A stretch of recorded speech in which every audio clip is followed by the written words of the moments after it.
Hey everyone, I just want to remind you that we have 2 webinars coming up very soon at Renegade University. The first is selling out fast, so I urge you, if you're interested, to get your tickets now. That is Postmodernism, Critical Theory, and American Politics, co-taught by me and James Lindsay. Go to renegadeuniversity.com to get your tickets for that. Now we're going to have to cap it soon because we want to have an intimate learning experience for everyone who takes that webinar. The second one immediately follows that, begins on January 26th. This is Talkin' Shit, the History of Hip Hop with the great Kamasi Hill. So go to renegadeuniversity.com, get your tickets for those webinars now. Hope to see you soon. Thank you.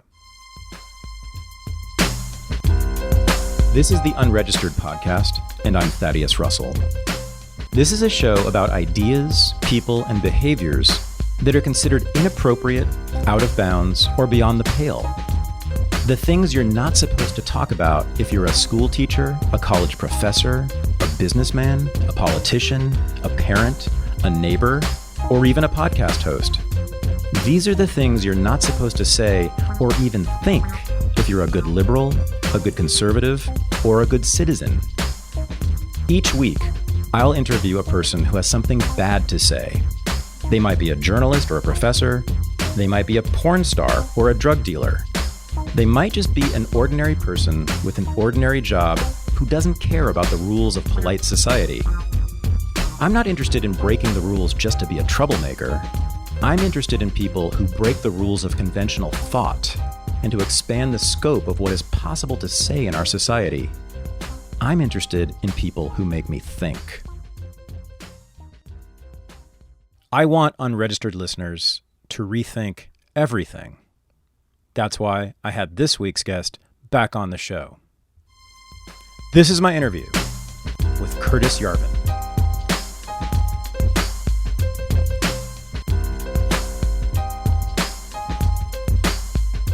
I am joined from an undisclosed location, once again, somewhere in the West, that's all we're going to say here, by the great master of political theory, philosophy, and unique opinions, Curtis Yarvin. Thanks for coming back on. I want to tell you something. I don't think I told you this. Your episode on Unregistered from April is the most downloaded and most viewed episode in the history of this show. And wow, that's impressive. Thank you for having me on again, Thaddeus. April seems like a long time ago. Yeah, your hair is a lot longer. It is. I have the full COVID hair now. I've been compared not unfavorably, I believe, to a Whitesnake roadie. And if you remember the great, I mean, you look like you're about the same age as me, Thaddeus, maybe a little older. So you probably remember the great '80s band Whitesnake. And yeah, I think I'm rocking the look. I'm told. And, that's nice. I think I'm a lot older than you, but we don't have to get into that. Well, so you've been writing quite a bit on Substack, on Gray Mirror, which is your blog. I have, and actually, you know, I'm delighted to announce that last time I checked, I was actually on the Substack Politics leaderboard. Whoa. So I'm never going to be competing with the Iglesiases of the world, but last time I checked, and I'm going to slip down it surely, but I'm just an early adopter. I'm not really a VIP, but last I checked, I was number 15. Wow. Which is basically entitles me to a very junior engineer's salary. And still, it feels like being a professional writer. I'm not sure how long it'll last because the winds of fortune are always changing. Mm-hmm. But so far it's been fun. Serializing the book on there, and the book is actually it's appearing a little more. I had sort of hoped to do a more traditional kind of blog output where I'd write 1,000 words, every few days. And instead people seem to be getting 20,000 words every month and a half, which kind of sucks. But, I'm trying to improve that. I'm trying to serialize my chapters now. graymirror.substack.com. And by the way, also my past stuff has not been, the chapters have not been paywalled, but moving forward, they're going to be paywalled, mostly because the stuff that I've posted up till now has mostly until the last one, really recapitulations of stuff that I was blogging about 10 years ago. But now we're starting to see new and very funky material. And I think it's, I'm not sure, honestly, number one, I have to set the hook, as a grifter. And number two, I'm not sure the public is ready for some of this material. It's not that it's politically incorrect, really. It's just wild. And so, it's not too late for you to be among the first dear unregistered listeners, to get this in your inbox. So that's my ad. And yeah, so thank you for having me on. It's a great pleasure, and I'm happy to talk about almost anything you want to talk about. Great. Okay. Yeah. Well, so, everybody's been talking about the election and COVID virtually nonstop for many, many months now. But no one has talked about it in the ways that you have, those things. And I guess I would like to, let's just do that. Let's get the Curtis Yarvin. All right. Should we have the COVID retrospective? Yes, now sir. That we're sort of the end of the drama is sort of nearly appearing. Well, I'm among, you can go out on the internet and you can find that the first people who understood that COVID was a thing were basically politically indescribable weirdos on the internet, and I would maybe count myself among that, in that category. I mean, I could describe myself, but not quickly, right? But well, I mean, I can just say I'm a monarchist, but but an absolute monarchist. But in any case, so I was hearing about this COVID thing, and then it started to get my attention because, I'm sort of plugged into the under news here. And this was in January. And so in January, I was in the odd position of, I did a couple of different things. One is I went to the local casino and placed a bet on COVID. And the other thing that I did, I bought COVID puts, basically, which puts you in a really fucked up position because basically here you are, nobody's heard about this thing. And you're right there, like, you're talking your book. Right. So you're betting on this virus, and you basically, a man will grow to love anything that he puts his money on. Right. And so you're just like, come on, kill. It's really like, obviously your forebrain this is the tendency of your hindbrain, which is a wholly kind of savage carnivorous thing.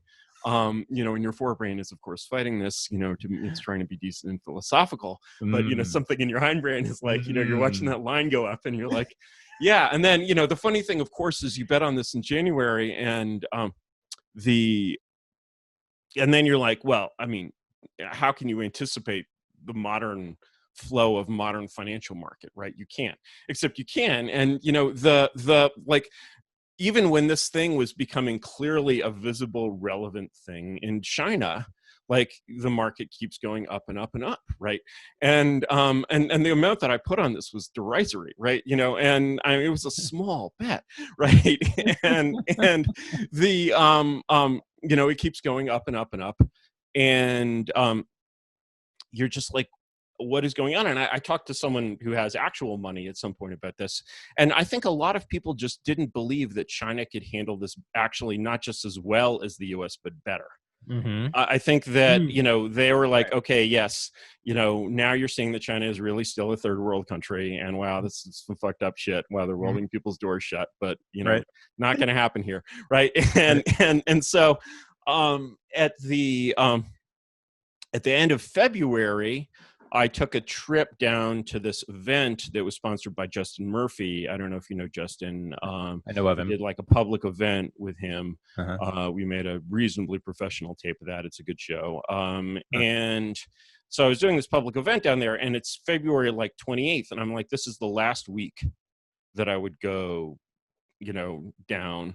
This is the last week that I would do this, right?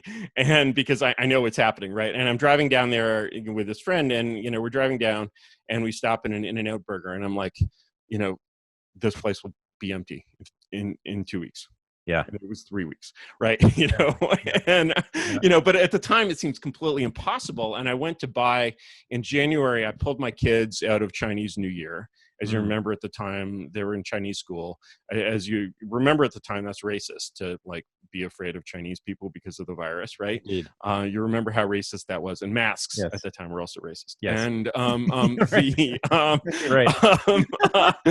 I believe Vox recently just shamefully memory hold like a pro an anti-mask tweet from like January or February, right? Oh. So at the same time, I'm basically like, okay, I know this is happening, so I'm going to actually write about it. So I wrote a couple of pieces. The first appeared at the American Mind, and that was I was writing it during most of the middle of January, and it appears at the start of February. And I'm basically just like shut off all the flights over the oceans. Like, right.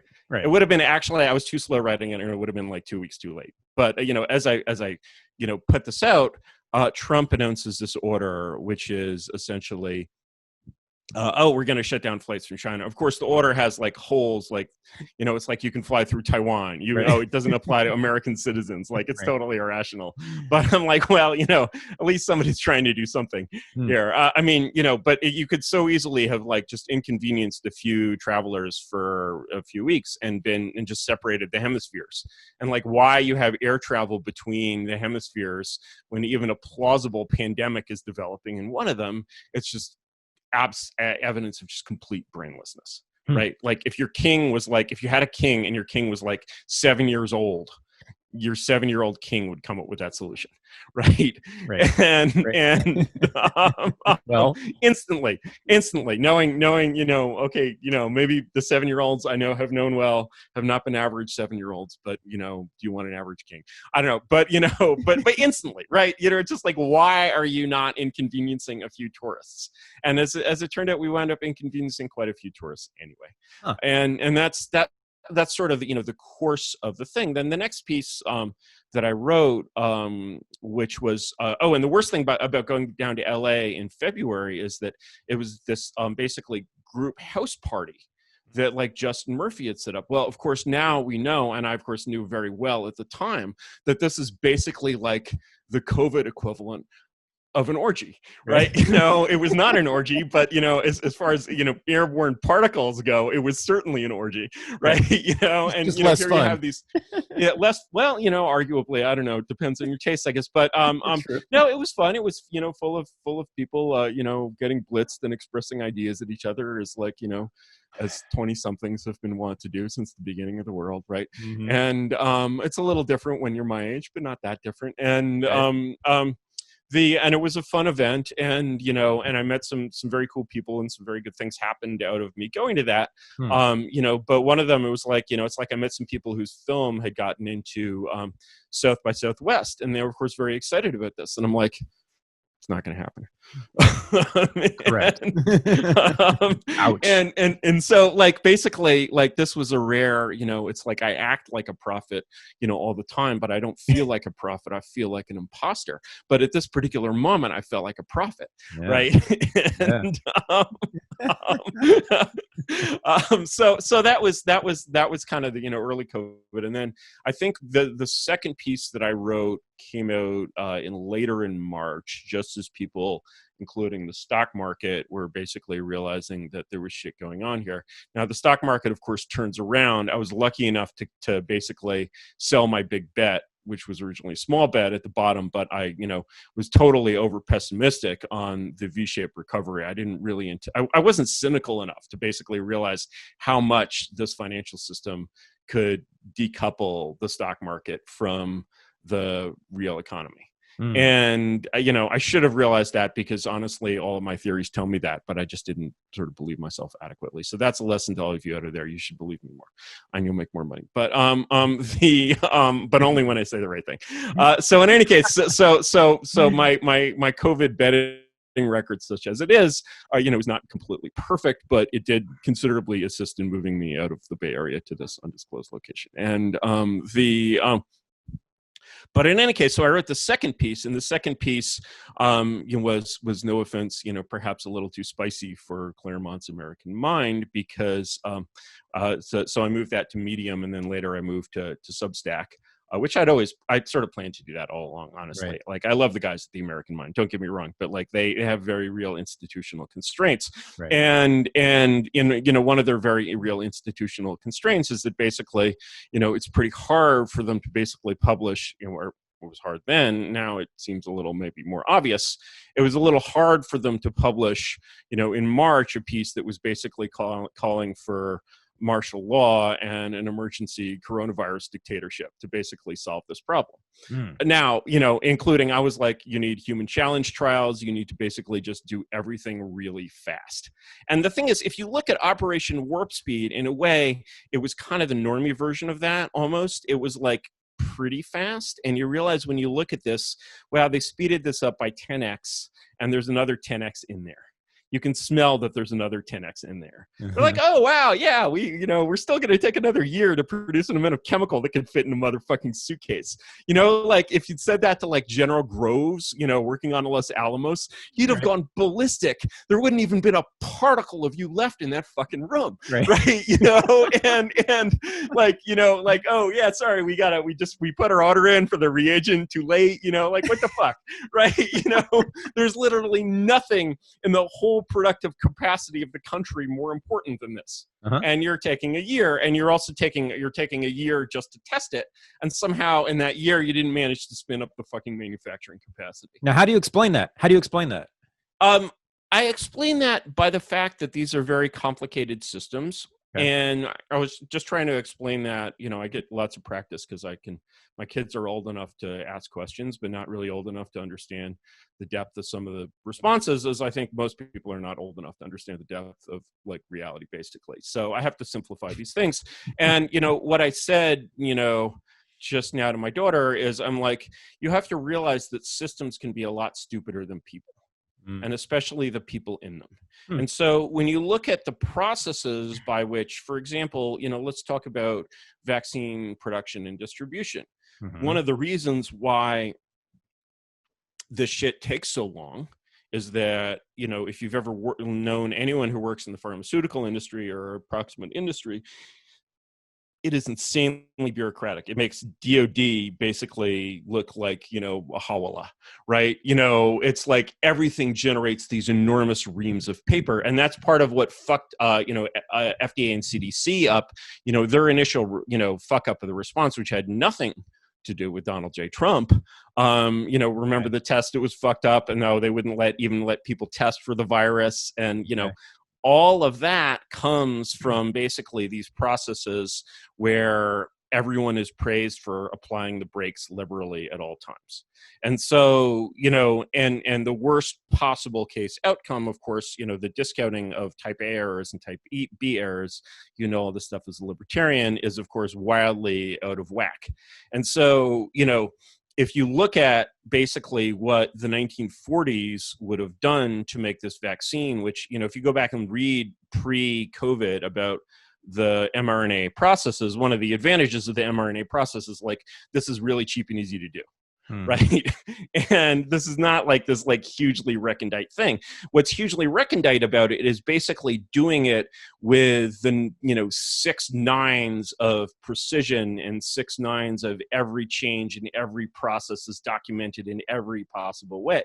What they would have done in the 40s is just made a couple of basically outdoor kiddie swimming pools full of the stuff, you know, driven it around in a fucking refrigerator car. And basically you line up next to the refrigerator car in your cute 1940s clothing, which actually makes you look like a civilized person. And you get your fucking shot. And it's like one of the things. So for example, you know, most of, you know, these vaccines are double dose. So most of the protection is provided by the first dose. So it could be like, oh, we're just going to give everyone 1 dose and then go around, we're going to circle back and get your booster and basically double the protection. They can't do that, of course, because that would involve changing the thing that they tested. You can't change the thing that you change the thing that you tested. You can't do that, you know.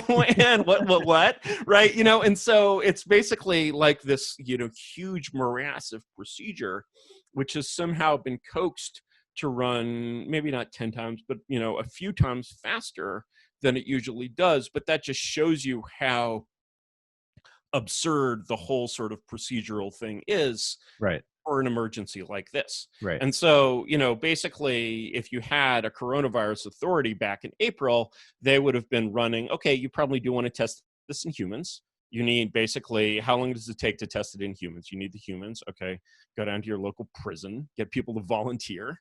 Done. Right, done. Completely unethical, violates, that's like what Hitler would do, right? Yeah. Hitler would actually ask people to, give people a year off their sentence for volunteering for a trial. Oh, man. And that would be a total Hitler move, right?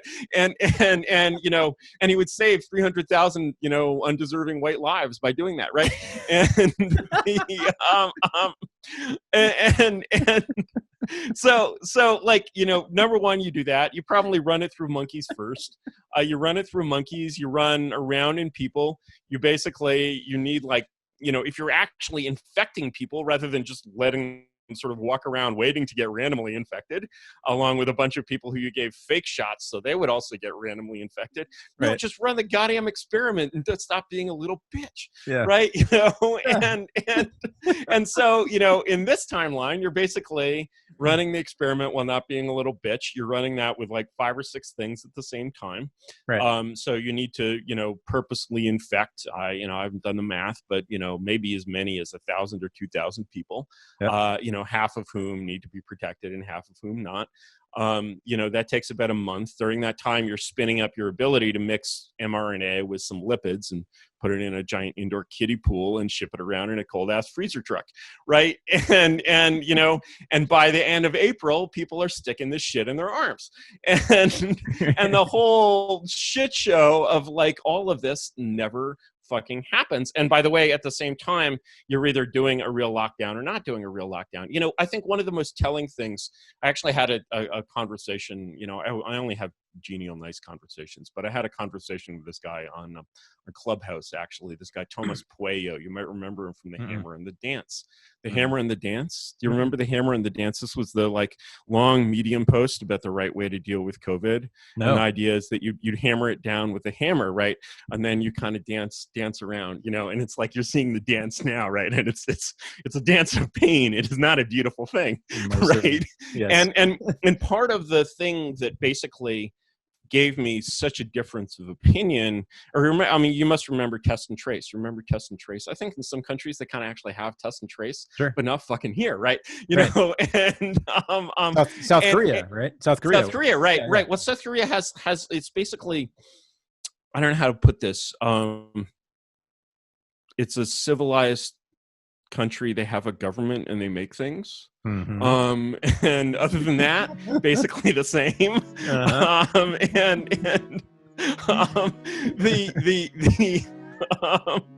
It's like I don't know how to put this, but command and control. Hey, Americans, might want to hold on to your chair there. I have something very embarrassing to announce. I've been testing hand lotions for the last few weeks. That's because of this damn virus and the advice we've been given for most of this year that we must wash our hands. Now, the Washington Post just announced, I think last week, that washing hands doesn't actually help stop the spread of the virus. I wish they had told me this, because for most of 2020, I, like most people, have been washing my hands multiple times a day. Now, I have especially dry skin, and so this has meant that my hands have actually started to crack and bleed. So I had to test lotions to figure out what would really help me, and I did, and it turns out, and this is the God's honest truth, I haven't even told Paloma Verde this, their premium THC-free hemp cream is definitely the best. Try it. Tell me if I'm wrong. My hands are better now after using it. Go to palomaverdestore.com. Use the discount code RENEGADE. You'll get 25% off their cream, their salves, their balms, all good, and all of their products. Every product for unregistered listeners is 25% off at palomaverdestore.com using the discount code RENEGADE. Also, as many of you know, the most popular product they have is a package, actually. It's called the Unregistered Combo Pack, otherwise known as the THAD Pack. That includes my 3 favorite products from Paloma Verde, which I use every day. And those are their gummies, 10 milligrams per, so good that my jar is almost always empty, as it is now. Soft gels, 25 milligrams per soft gel. This is the serious medicine. As I've said, I use 2 to 6 per day. Right? Today wasn't so bad. I've only used 2 so far, but who knows what'll happen if I'm on Twitter some more. I might have to use more. And my favorite thing, their tincture. High potency tincture, put some drops under your tongue, and for me, it has an instantaneous effect. My whole body feels better right away. Go to palomaverdestore.com, use the discount code RENEGADE. Be like me, or be like yourself. Make yourself feel better. Make your body feel better for 2021, and I thank you.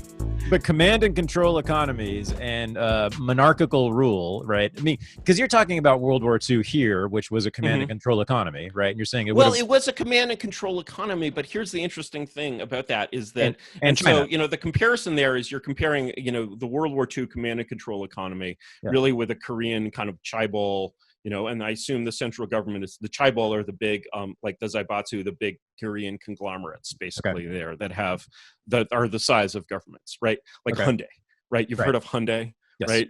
Basically, right? And I've driven the Mitsubishi, right?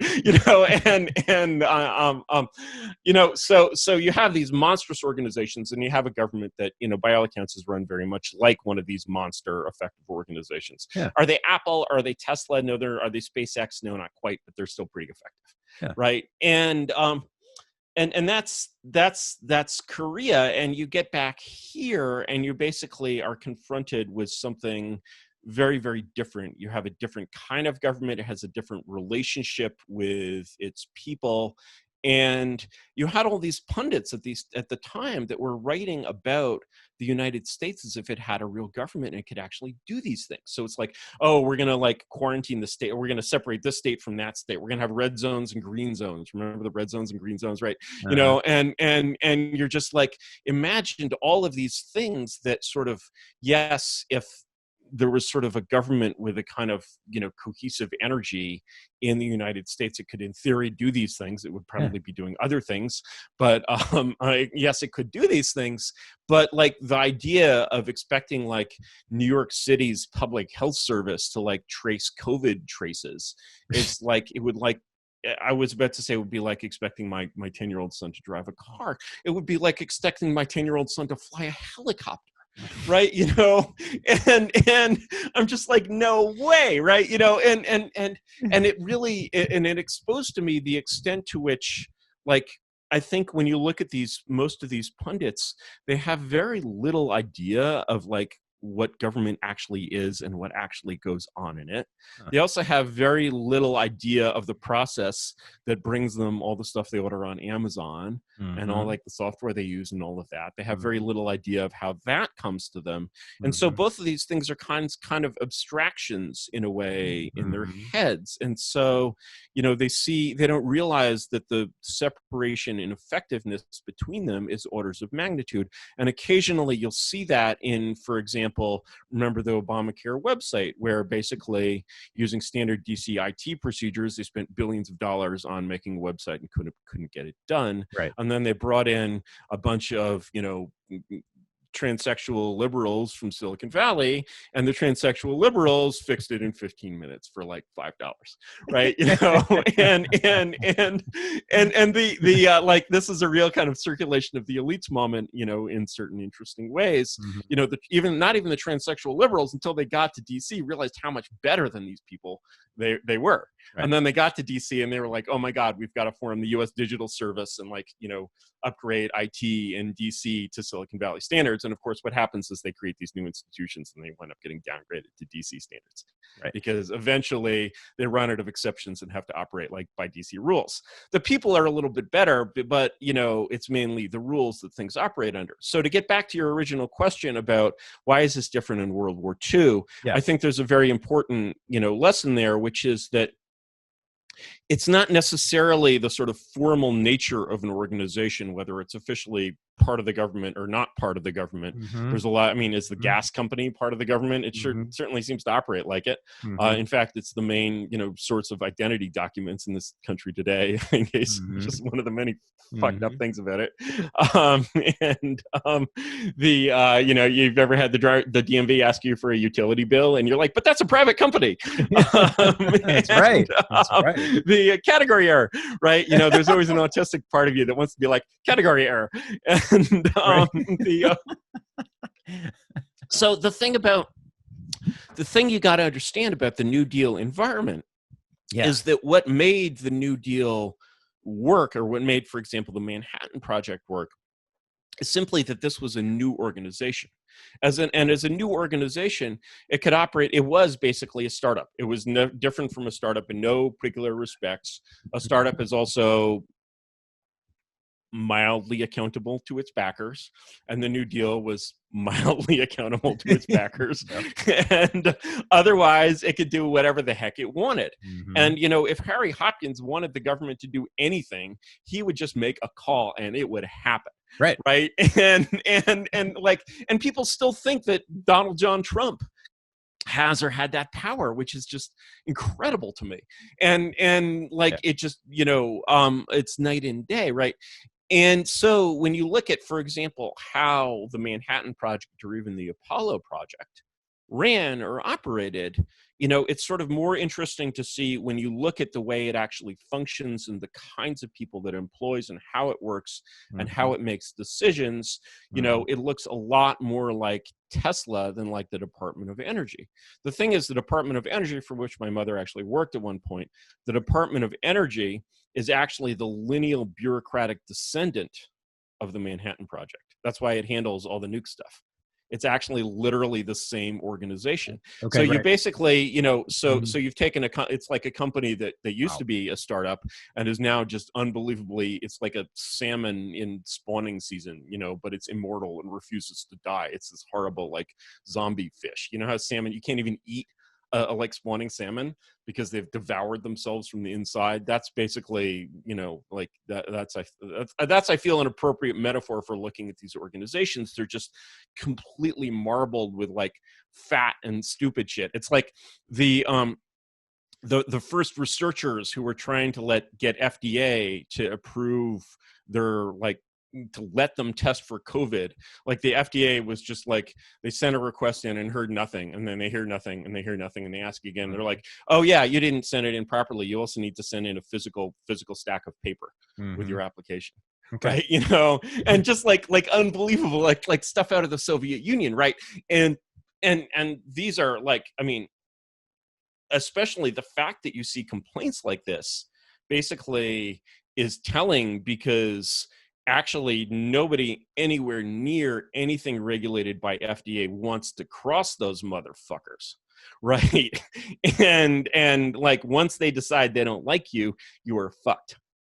Right. And this is well known to everyone in the industry. Right. I can say this because I've heard it from people in the industry, but no one in the industry could say this. Actually, a VC, Joe Lonsdale, wrote a piece about this a little while ago on Medium. I don't know Lonsdale, but he wrote this piece where he was basically like, yeah, I actually sent an anti-FDA op-ed to a bunch of newspapers, and the editors of the newspapers were like, we can't publish this because we need to protect our relationship with FDA.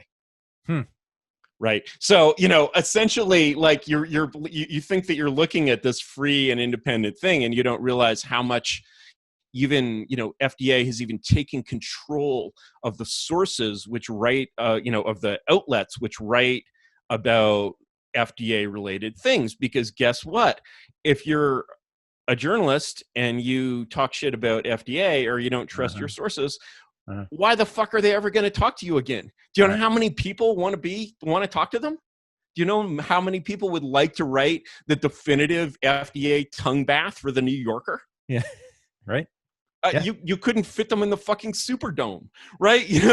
And you literally could not fit them in the Superdome, and so the idea that basically you're going to get anything but a tongue bath out of, the Benjamin Wallace Wells of the world is ridiculous. And you're sitting there reading this piece, reading this beautifully written, prose in the New Yorker, which is, don't get me wrong, the New Yorker will pick one of the best writers in that Superdome, right? And this is where your vision of reality is coming from. And it looks really good, it smells really good, it's really great, but it's like suborned in this disgusting way that you can't even imagine. And then the reality is basically this agency is so fucking incompetent that they're like, oh, you didn't send in your stack of paper, or oh yeah, you can't change the vaccine schedule to like double the effectiveness of it, even though that might save 20,000 lives, right? And so the it's this ludicrous state of affairs, and people dimly out there beyond the sort of pale of the ruling class sense that it's ludicrous, except that the only solution that they can sort of come up with is Donald J. Trump and QAnon. Right. Right. And it's just like the spirit there is right. The spirit is deeply right. But, I think we can come out and say that the execution is also deeply flawed. Okay.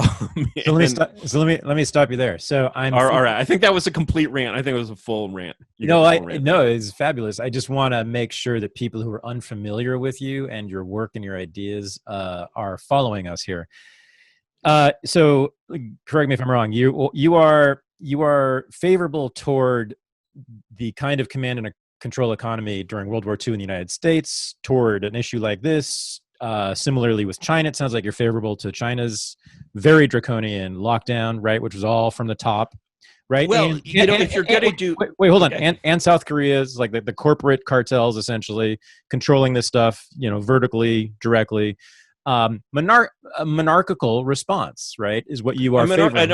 A monarchical. The thing is that basically we with this lockdown, with these fake bogus lockdowns, right, you really get the worst of both worlds, because you basically fuck things. You fuck up everyone's life. Yes. And yet, you're not actually solving the problem. Mm-hmm. And one of the things that, like there was this thing that, remember, 15 days to flatten the curve, right? Yep. And the thing is, if you know anything about math, that one of the most difficult things to do with an exponential curve is to flatten it.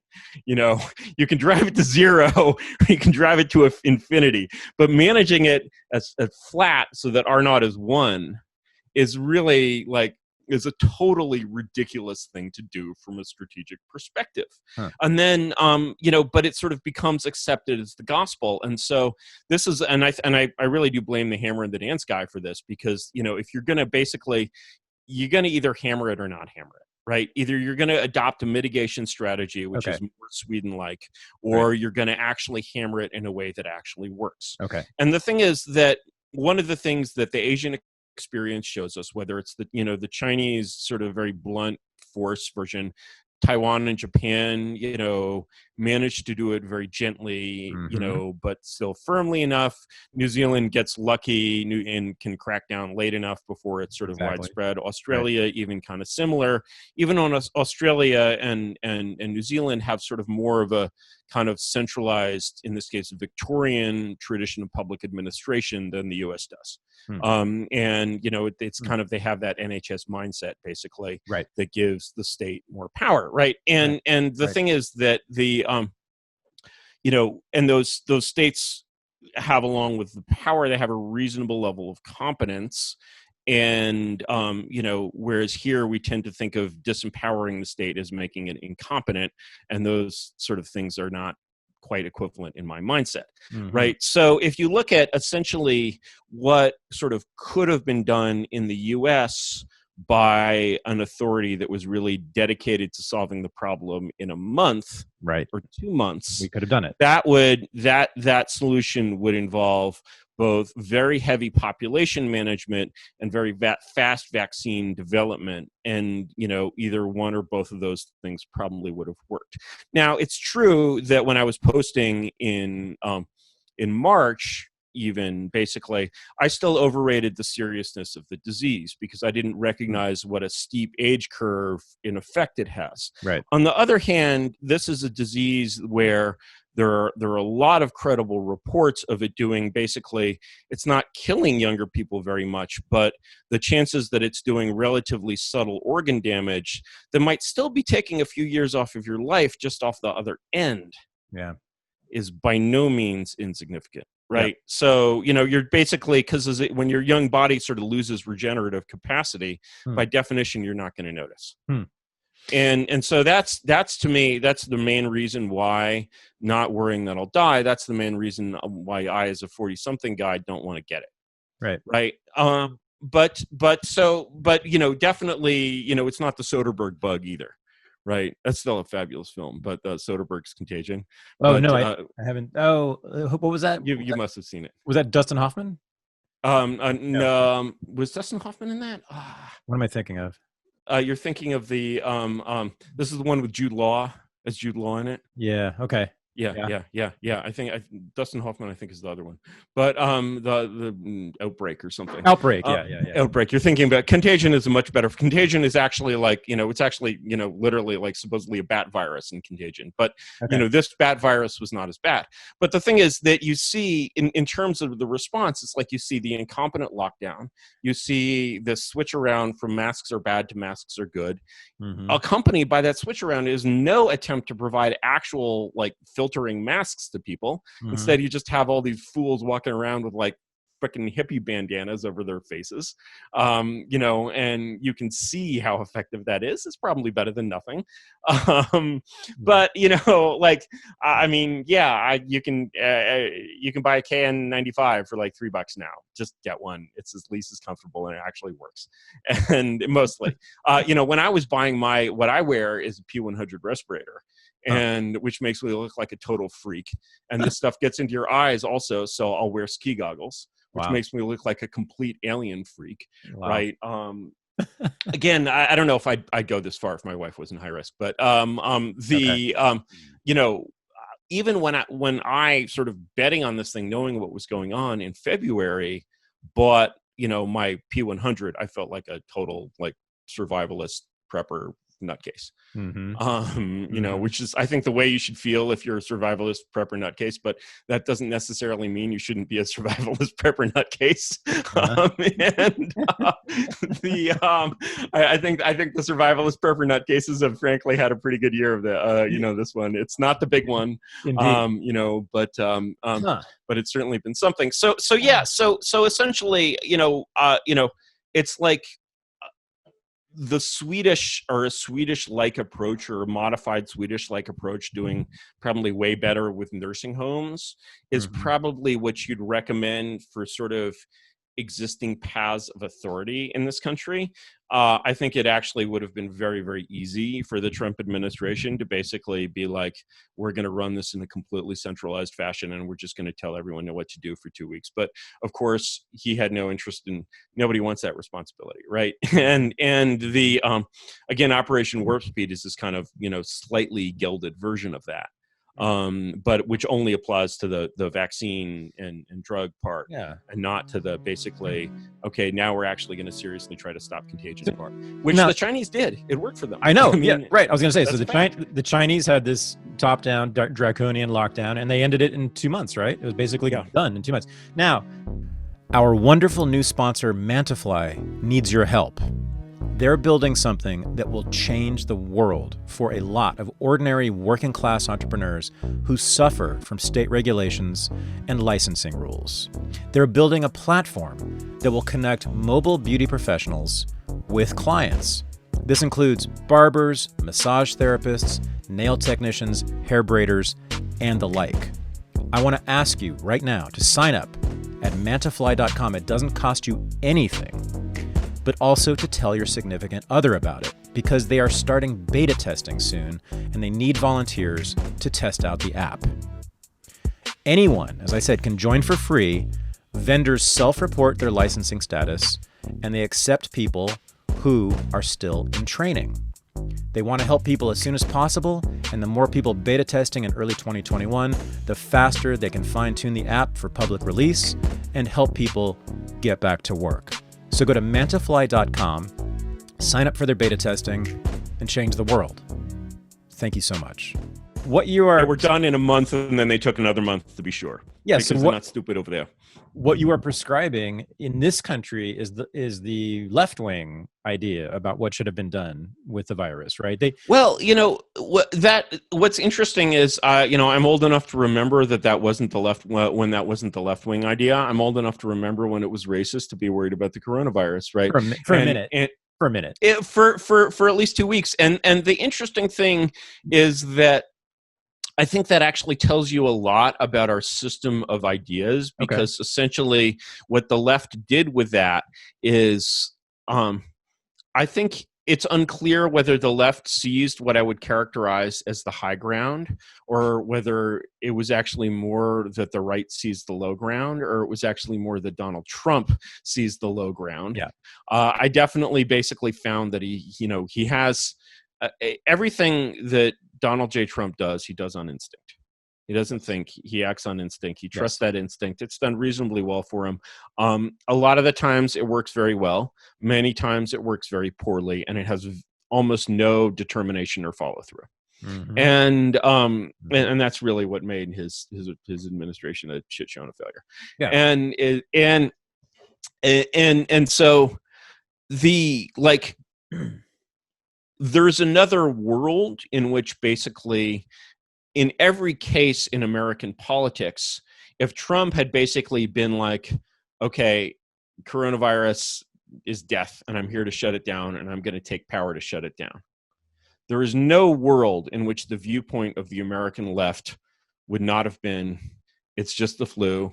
Shut up, racist. Why are you being so racist about viruses? We're going to have, cuddle orgies all day long at Comet Ping Pong Pizza, right? And like that would have been their response. And they would have basically been like, you wild horses cannot drag these people to admit that they're wrong. And so you would have basically pinpointed them. You would have, if you had taken that ground, or even, taking the sort of ground of Sweden would have been a little different. I'm not sure that even Sweden is really completely comfortable with what it's done here. That would have been a different move. Okay. But it also would have been a move rather than a spasmodic reflexive reaction. Gotcha. And which is kind of all this White House was capable of.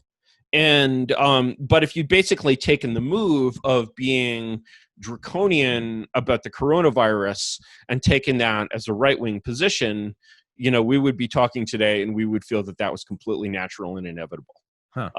And so, our understanding of these positions tends to be, it's like when you're a Mohammedan, right? When you're a Muslim and I'm like, why do you believe in Muhammad? The answer will be because Muhammad is great and Muhammad is the prophet or whatever. It won't be because my parents taught me to believe in Muhammad. Right. But causally, there is absolutely no doubt that even if his parents were teaching him the truth, Muhammad is the prophet, right? Mm-hmm. That causally the reason he's a Muslim is that his parents taught him to be a Muslim. And sure. If his parents had taught him to be a furry, he would be a furry, right? And yep. And so when you look at these positions and you say, well, that's a left-wing position, you tend to imply that categorization is not a contingent one. And you tend to imply that you can derive the thing from, the ideology from the position. I might have used this analogy last time we talked, but there's a case which is absolutely precious to me, which I never cease to bring up, which is in 1922, I believe, in South Africa, there was an event called the Rand Revolt, which was a mine workers strike. And the mine workers were white mine workers. And this strike was sponsored by the Communist Party of South Africa, which later evolved, of course, and Mandela was on its Politburo, as we learned. His death. But at the time, of course, this was a a purely white and working class organization, because that's what communism was about at that time, the working class, as you may recall.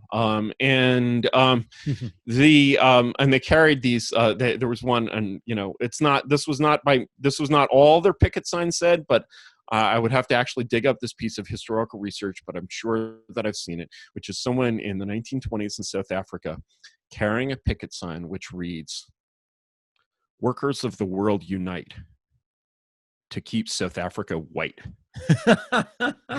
Right. So of course, right, they're just like, the working man's labor should not be undercut by these black savages, right? And so the thing is that they fall into this, like, it's sort of any port in a storm. It's like Dr. Seuss's, racist World War II cartoons, right? Most people don't even know that Dr. Seuss wrote some of the most amazingly, viciously, totally Der Stürmer tier cartoons showing like Japanese with buck teeth looking like monkeys. Correct. Right?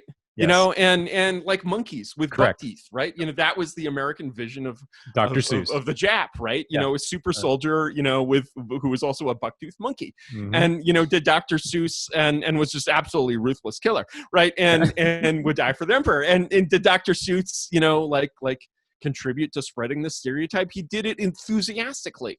It was part of, basically, it was part of, tikkun olam, healing the world, as they say in Reform Judaism. That's right. I have no doubt that the cartoons of the buck-toothed Jap monkeys felt like tikkun olam. Sure. For Theodore Geisel, right? And so, that's how, like, they can justify anything to themselves, right? And sort of, it's a very addict-like kind of behavior. And so to basically say, that yes, it became the left-wing policy, and like when you sort of unpack it, it has the characteristics, like, the only interesting thing for basically the American right, as far as I'm aware, is studying and understanding its enemy, the American left. And any failure to understand this mortal foe is just a failure of weakness and unacceptable. Like, you have to know your enemy, and don't own the lib, know the lib, right? And so when you look at this COVID response stuff, it's like you see the virtues and the flaws of the lib at the same time. And in order to really delineate the flaws, I mean, and these flaws are just amazing, like the let grandma die because she's white thing that we just had last week, where people somehow, like, you got this education in college that like really taught you that you could get away with this shit, right? Right. And the fact is, most Americans are just not as well educated as you, and they're not going to be as well educated as you, and you're not going to get away with this shit. And you see that combined with, the ability to say, okay, yes, this is a respiratory disease. Yes, you can, reduce its spread by wearing, masks with filters in it. And then we're just going to focus on compelling everyone to wear masks and just totally drop the ball on making them wear good masks. Right. So you see these things where sort of the larger superstructure of it makes sense. And then it degenerates into these things that, at least from my perspective, make no sense at all. Okay. And that's what, like, you have to understand sort of the pattern of error and accuracy. But the thing is, if you basically seized any kind of high ground as the right in April, these people would be fucked, basically. I mean, you really sort of blew the chance to basically say, no, actually, we know how to run things in a sane and sensible way, and we're just going to do it, and we're going to blow the minds of everyone in the world by how well we do this, and how well we execute on this problem. And that just wasn't done. Yeah, it was interesting what you said about the left-wing response, and going back to, sort of how they've changed and their politics tend to be contingent. So I have heard you, or I've seen you write that progressives are interested in power as an end in itself, right? Yes. Is that your analysis of the left-wing mind?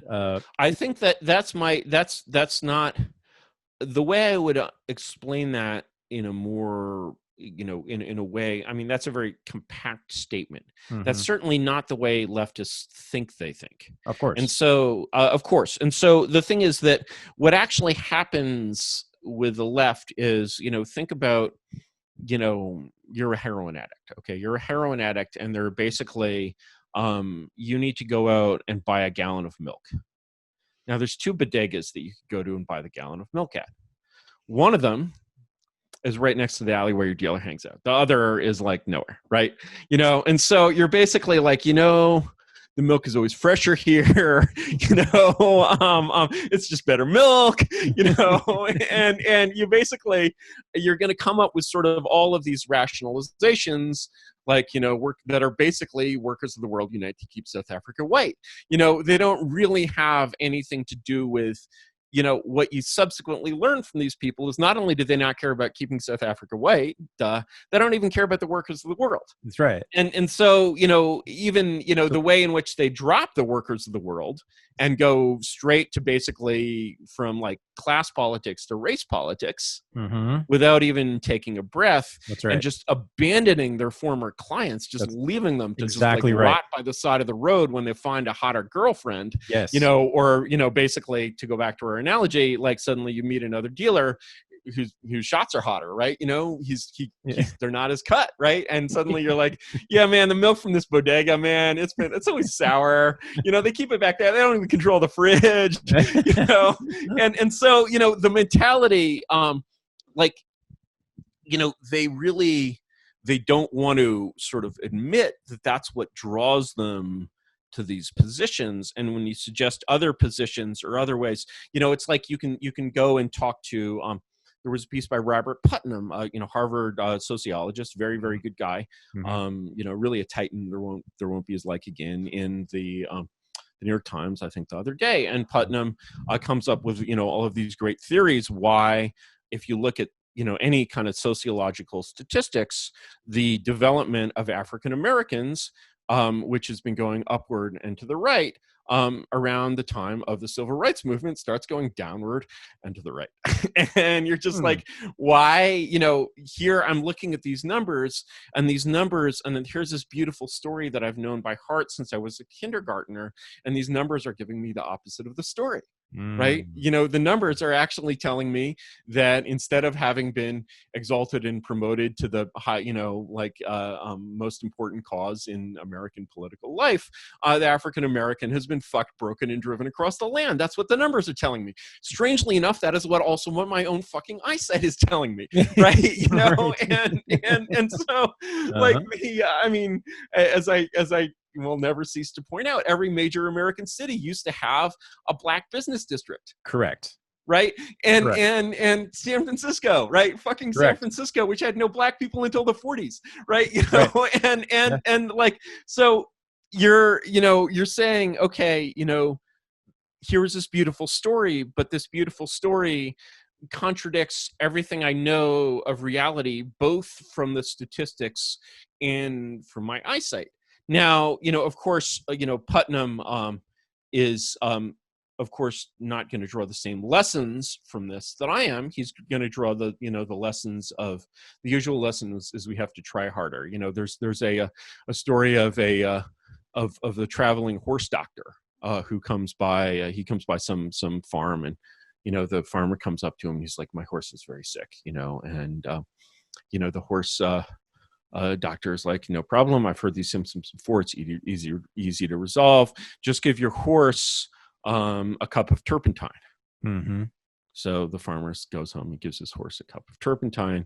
He comes back to the doctor, and he's like, I gave my horse a cup of turpentine, and he was dead in 15 minutes. And I'm like, the doctor's like, I'm really sorry. I'm kicking myself over this. I told you the wrong thing.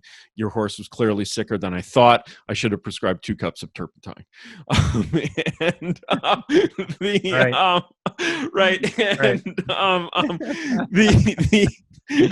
So that's of course, like logic, cannot prevent you from drawing that conclusion. Only common sense can do so, right? But common sense is exactly what has been replaced by desire in the mind of the junkie. Gotcha. And common sense would tell him that he's not on the right path in life, but instead he has this little monkey in his brain that tells him, no, that's the bodega that really always has the good milk, right? Right. And that's like that's the phenomenon you're looking at in these people's heads. And that's why I always think of, when I'm trying to sort of talk to them, I never want to frame it as an argument. I always want to be like, the purpose of this conversation is for me to understand how you think. Mm-hmm. First of all, because I want to know how you think, because it's fascinating to me. It's basically a glimpse into the mind of a human who's become a monster, right? And I need to understand because know your enemy. And then also, as they express themselves, they'll basically come out with kind of certain contradictions where you can kind of probe a little more and, kind of get them to articulate and understand and explain those contradictions. Mm-hmm. And really your goal is to get them to a point where they experience the cognitive dissonance very directly and they become a little bit flustered. Mm-hmm. And you can't fluster them, for yourself, and you have to be very, very cool and calm and collected. And you're basically you actually want to hear what they have to say. And you just assume that they don't want to hear what you have to say, which in fact they don't. They really don't. And this almost fits with your theory or your prescription of compliance with power. Just let them talk. Yeah. Let them talk. Let them talk. Don't challenge them. Right. Don't challenge them. Don't challenge them, because the thing is that when you challenge them, you're basically saying something that's not true, which is that you're on a level with them. And you're actually not on the level with them, because they're on the top and you're on the bottom. Correct. If you were on the top and they were on the bottom, it would be a different conversation. Yes. But and that's the other thing to remember about these people is that when you're looking at someone who is basically a power addict by nature, okay, you're looking at someone who would be a Nazi in Nazi Germany and a Stalinist, and in Nero's Rome, he would love Nero, right? And so the thing is that to argue with this person is almost like, the only really effective way to argue with this person is the argumentum, ad baculum, as it's called. What does that mean? It means with the club. So this was the way we out argued Hitler, right? We bombed his cities, occupied his country, and one of the things that we discovered actually after we just ruthlessly leveled these motherfuckers is we were like, these are the most fanaticized people in history. Mm-hmm. They make the Irish look like Buddhists, right? They're going to be setting off roadside bombs till the cows come home. Yes. And we thought this in Germany, and we thought this in Japan, and we'd seen what they did in the 1920s. We were totally prepared for that eventuality, right? And, the werewolves, right? And basically nothing fucking happened. Now, you might say that nothing fucking happened because nothing was going to happen. They didn't leave that to chance. It was a very firm and manly occupation. It really took a lot of cues from British imperialism, basically. It was not, they were not fucking around. Well, and part of the result of that, it was even Churchill's idea in part, right? Yeah. And, it's like, incredible things like starving the civilians after the war, right?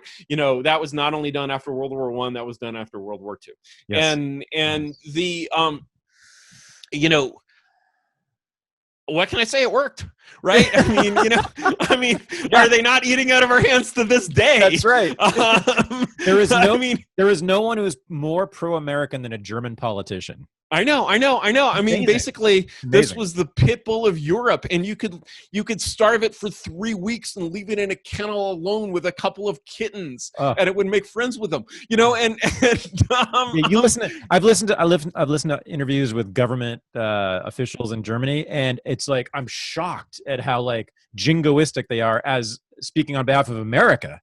They just love the United States, and they're more Americans than the American, and it's like this amazing victory of, and this is one thing, maybe I advised you and your readers to watch this little film Hitler Lives last time. Yes, I looked at it. I watched it after we interviewed you. Yeah, it's mind blowing, right? It's mind blowing. And they racialized the German. They racialized. They're basically like, okay, this is why you fought this war against Germany. It was actually a race war. Yes. Against the eternal German. That's right. Fought to prevent the German conquest conquest of the earth. The eternal German, which means we have the eternal German, right? Occupy them, and we have to remake their brains biologically. We have to remake their brains, right? And this was.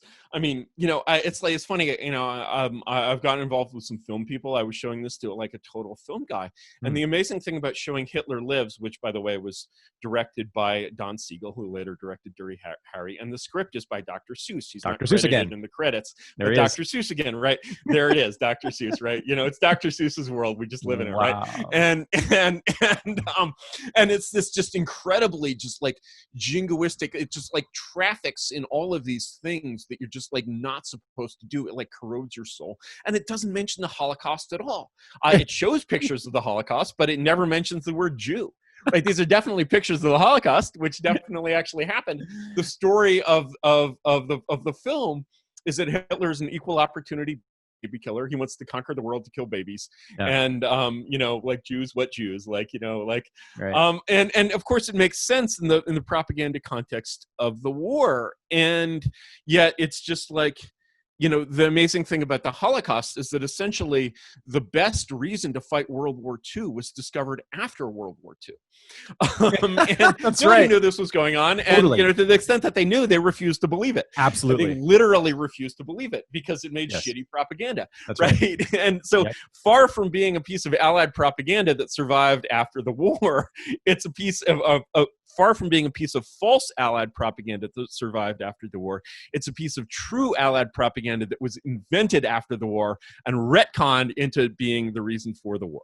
That's right. Now, no historian will tell you that World War II was fought, to avert the Holocaust, just as no historian will tell you that the Civil War was fought to defeat slavery. Correct. Or at least, that certainly wasn't what anyone was saying at the time. Correct. Yes. But nonetheless, like as perhaps maybe I've used this one on you before. Stop me if you need to. But it's like if in 1861 you said that the Civil War was a war to abolish slavery and free the black man and bring him up to a level with a white man, and you said that in a bar in Chicago or probably even most bars in Boston, you get the shit beaten out of you. Whereas if you said it in Richmond, you'd be like, yeah, buy that man another drink, right? And so we've taken actually the Confederate theory of the start of the war. Wow. Has become our theory, right? And that's quite a reversal, and it's like, the thing is that were there people in the North who had that position? Yes, they were called abolitionists, and they were roughly in the same demographic and class position as basically communists today. They were the ruling class. They were the original progressives. They were the dominant cultural class, not really yet the governing class. I mean, they were the original progressives. They were the original progressives, right? Absolutely. And so they were the radical Republicans when they weren't being called black Republicans, they were being called red Republicans, right? And by red, they mean red, right? That's the 20th century meaning of the word red. That's a 19th century term, right? And so, Abraham Lincoln, when he was elected president, was the leader of the most left-wing political party on earth. Definitely. Most Republicans don't really want to deal with this, Definitely. right? And most Lincoln scholars don't even really want to deal with this. Definitely. And certainly most Republican Lincoln scholars do not want to deal with this, right? And it was basically a Jacobin government. Yeah, it was. Well, the thing is that Lincoln it's a little complicated because essentially Lincoln is a master politician. Lincoln is a man from the West. And, of course, Illinois being the West at this time, Lincoln is a Westerner. He's very uncultured, of course. You hear this constantly about him. He's very much a politician, who, he sort of doesn't even have any pretenses about not being a politician to a level that, the Yankees considered a little antisocial. Also, he's an anti-slavery man and not an abolitionist. Mm-hmm. As an anti-slavery man, he basically believes that slavery is bad because black people are bad. Correct. That is the normal view out west. Basically, we need to, that's the Wilmot Proviso view. We need to, this is why Oregon, has a constitution which bans African Americans. Or I think they amended it at some point. Finally, they're now welcome in Oregon. Just to be clear, if you're African American, you Somewhat, are welcome in Oregon. But basically, they were like free soil for free men. We don't want to compete with slave labor. right? It's actually Exactly. economically a very straightforward. Very It's true. essentially the same thing as keep South Africa, white for, right? Yes. Workers of the, for the workers of the world, right? And it's completely unpalatable and unacceptable to like modern tastes. So it sort of tries to be retconned out.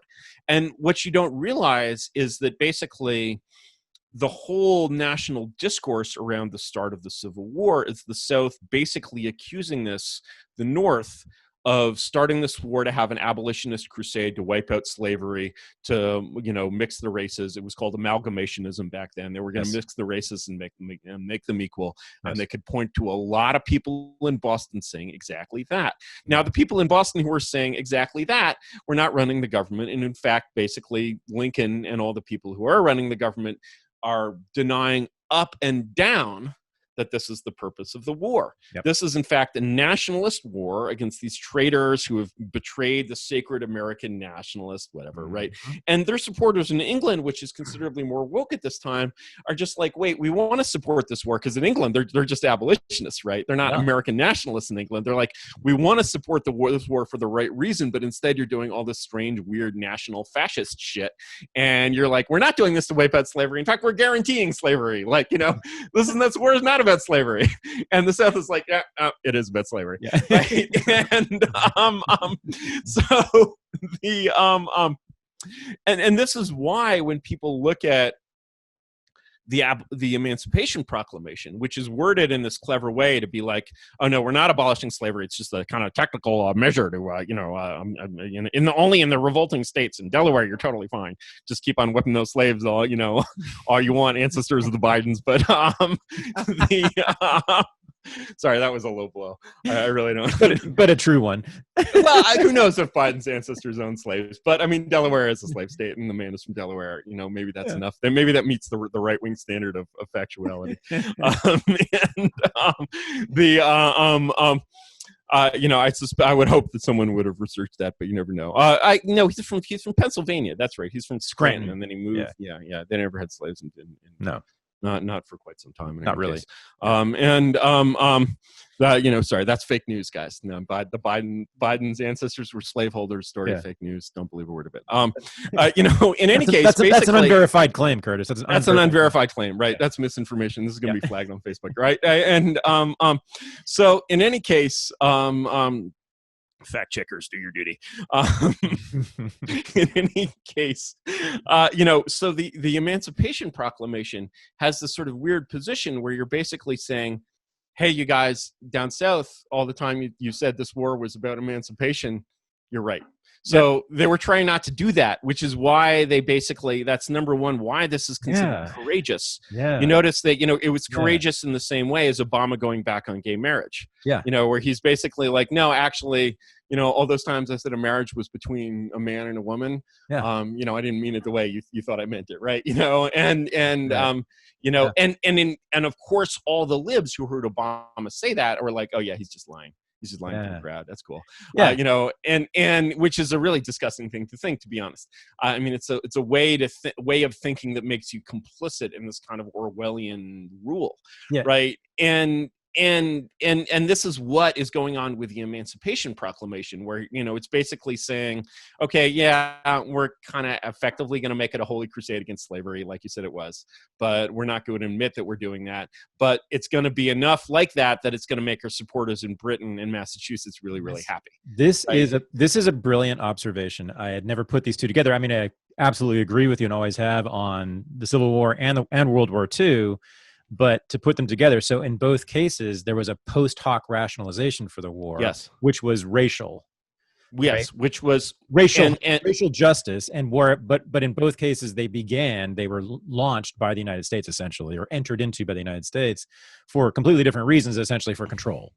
Yes, they were launched basically, and the public story that was told was a nationalist story. Yes. And so, one of the things that was constantly done in this nationalist story, this is one of the great tactics of the strong is, I didn't come up with this, someone on a chat board came up with this, but it's so brilliant that I keep using it, is kick the dog until it bites, then call it a mad dog and shoot it. Yes. Right. And so you're basically, you know, like the Yes. example of this that most people know about is Japan before World War II, where Japan, the US is like, hey, Japan, you think you can be a colonial power too? You think you're a great power. You're as good as Europe. Well, guess what?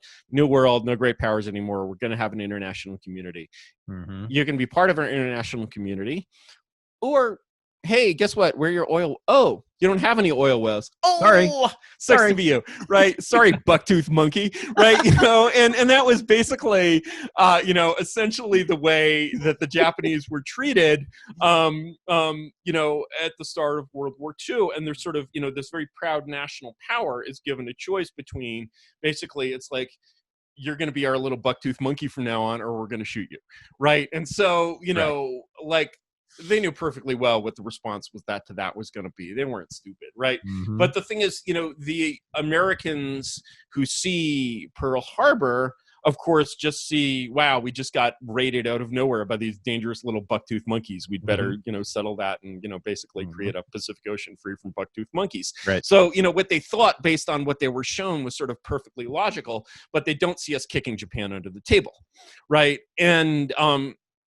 And so, you know, essentially, you know, the Confederates are presented with this thing where basically Seward, who's the Secretary of State, is swearing up and down to the Confederate commissioners that, you know, this is just a technical problem, this thing with Fort whatever, we're going to resolve it, we're going to whatever. We're certainly not going to resupply and fortify Sumter and Pickens, right? Then they go and fortify Sumter and Pickens, you know, and right, you know, they're doing this to an honor culture.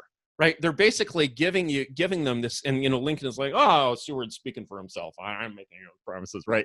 You know, and like these guys are getting the fucking runaround. This is like used car dealer stuff, right? You know, and so basically, you know, what they're doing is they're giving, you know, these proud aristocrats of the South this choice between basically going to war or, like, you know, slinking home with their tails between their legs and being humiliated. Mm-hmm. And like, they know what's going to happen here.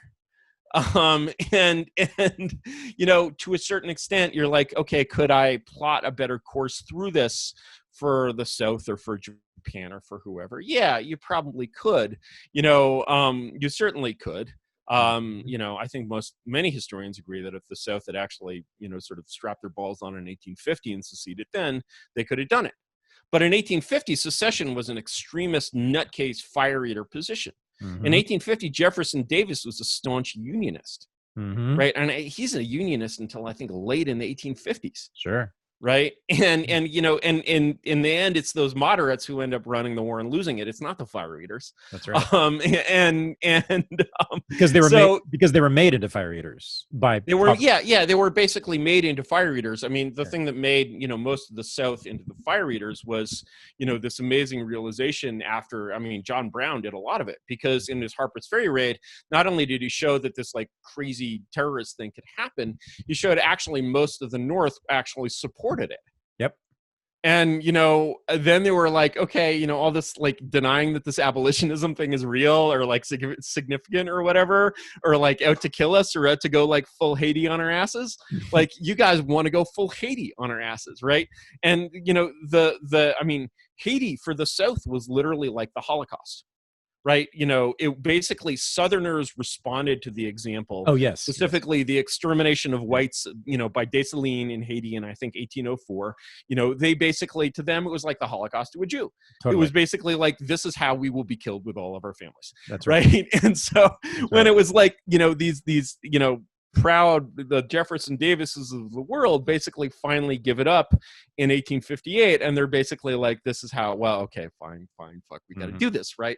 Even when they do it, they're still not thinking big enough. And so, you know, when you look at one of the reasons why, you know, the South loses the war, you know, many historians will observe that when they win the Battle of Bull Run, there's basically no organized forces between their victorious army and the Canadian border.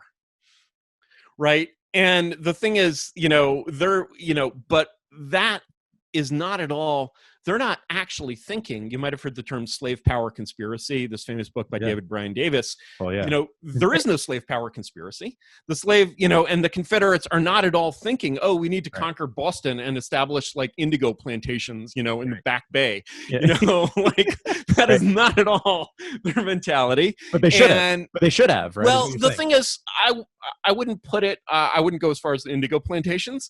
I mean, from their own point of view, that would have from been their own point of view. Basically, you've written that. From their own point of view, their error was to think they made a couple of very large strategic errors. One of which was the whole King Cotton hypothesis. The other of which was essentially their thinking after the Battle of Bull Run was that this is the battle. The first battle of Bull Run, of course, was that this is the battle that has secured our independence. You know, they were basically smoking their own bullshit, to mix a metaphor, and it's a very pungent metaphor. They were smoking their own bullshit, like many parties who lose a war, they lost the war because they were smoking their own bullshit. I'm sorry, Confederates. I'm telling it like it is. Their mindset after the Battle of Bull Run is, we proud Southern horsemen have driven off the Yankee rabble, and we proved that we have a real nation now. And now it is time for our statesmen to sit down and negotiate articles of peace between these two nations that share one great continent. Right. They actually thought this, right? And, you know, and instead they should have thought, you know, basically we could walk to Washington right now. Yeah, that's right. They could have. Right. And there was never a time again when they could have done that. And you know, Hitler makes the same mistake. There are many schools of thought, including different schools of thought prescribed by Hitler himself, as to why he allows the British to evacuate Dunkirk. Some believe that it was a mere military mistake. Others believe that Hitler had diplomatic reasons for it. I believe that the burden of proof lies with those who say that Hitler didn't have diplomatic reasons for it, because throughout his career, he wanted the Brits to be their ally. Yes, he articulates this geopolitical vision in which, you know, Germany is the master of Europe and Britain is the master of the seas, and they get along. He envisions a multipolar order. That's right. His enemies do not envision a multipolar. With the United States. He wanted the United States and Britain and Germany to co-manage the world. Yeah, he envisions a multipolar order. You know, strangely, his enemies do not envision a multipolar order. They have what is sometimes called the grand design. Ironically, what does the world end up with after the war? A bipolar order, right? and you can read people basically, you know, arguing for going to war with Germany in like 1939, and basically what they're saying is you could never have a Cold War. You know, like a Cold War would be absolutely like. They're describing the Cold War. They're not using the terms, but they're describing the situation in which the Eastern, you know, basically the hemispheres are hostile to each other. And they're just like, you know, this would be awful. And eventually they would send fleets to conquer us. You know, and of course in 40, in the fall of France, there's all of this rhetoric going around. If you read like the American press as France is falling, of course, these are people that have been, these are the people that are, you know, the liberals and not the communists. Of course, the communists are on Molotov-Ribbentrop break. But the people, those are not the people who are really running the show. The people who are really running the show are the Atlanticists. They're the people who got this war started. And of course, they're desperate to get into it. And, you know, just as they, you know, we were talking about the milk in the bodega, right? They're basically like, and you see all of these, like, I think George Marshall is in the press making this argument. You know, all of these like really subsequently respected military and diplomatic figures are like, now Hitler is master of France. And because he is master of France, he's master of Africa. Look at this map. As master of France, Hitler will be master of Dakar. Now, from Dakar to Rio de Janeiro is only a short hop. At that point, panzer divisions are on our continent. At that point, our boys will begin to start thinking about how they will have to die to defend the Rio Grande against Hitler's panzer divisions moving up from the south in armored spearheads, right? You know, and the thing is that, of course, anyone who's read the history of World War II and recalls what it took to get across the English fucking Channel, is basically just like, yeah, of course you can secure the fucking Atlantic, right? They had no landing craft. It's Wehrmacht, like, I mean, of course the U.S. does invade North Africa in 42, but it's completely unopposed, and they have mastery of the seas, right? Yeah. And so, but the thing is, there's sort of all of this rhetoric, which I'm sure, to give it the devil's advocate, is rhetoric that would, if Hitler really is the master of Europe, does he like, well, I like this multipolar order thing, but, let's go for the whole thing. Does that strike you as something that would be impossible for Hitler to come up with? No, it does not. And so in the end, there is a kind of wisdom there. There is a kind of foresight in the American establishment in the first half of the 20th century that somebody's going to conquer the world, and it better be us. And I think that that's sort of the most credit that I can give these guys in their sort of like, career of world domination. But, if you look who basically, like, if you look at any war between an order that wants to be a unipolar order and an order that wants to be a multipolar order, unambiguously, without a doubt, the cause of that war is the unipolar order. Because at any time, let's say in the Civil War, the North could have been like, okay, fine, just have your fucking country. We don't care. Fuck you and your fucking slavery bullshit, man. I'm just like laughing at how stupid this is. Go get the fuck away. And that was actually one of the ironies of the war, is that secession in the 1850s was actually an abolitionist position. Right. And, it's like Horace Greeley wrote this famous line. He's like, hate's polluted rag. That's right. He's talking about the American flag. Right. That's right. And so, the Confederates are, of course, constantly taunting the Unionists with all of this secessionist rhetoric that came out of their own assholes in the 1850s. Right. And so, it's really, like many wars, it's really a very ironic conflict. And it's just like severely sick and fucked up in all directions. And, to teach it as a holy crusade or a comic book is just like, it's unforgivable.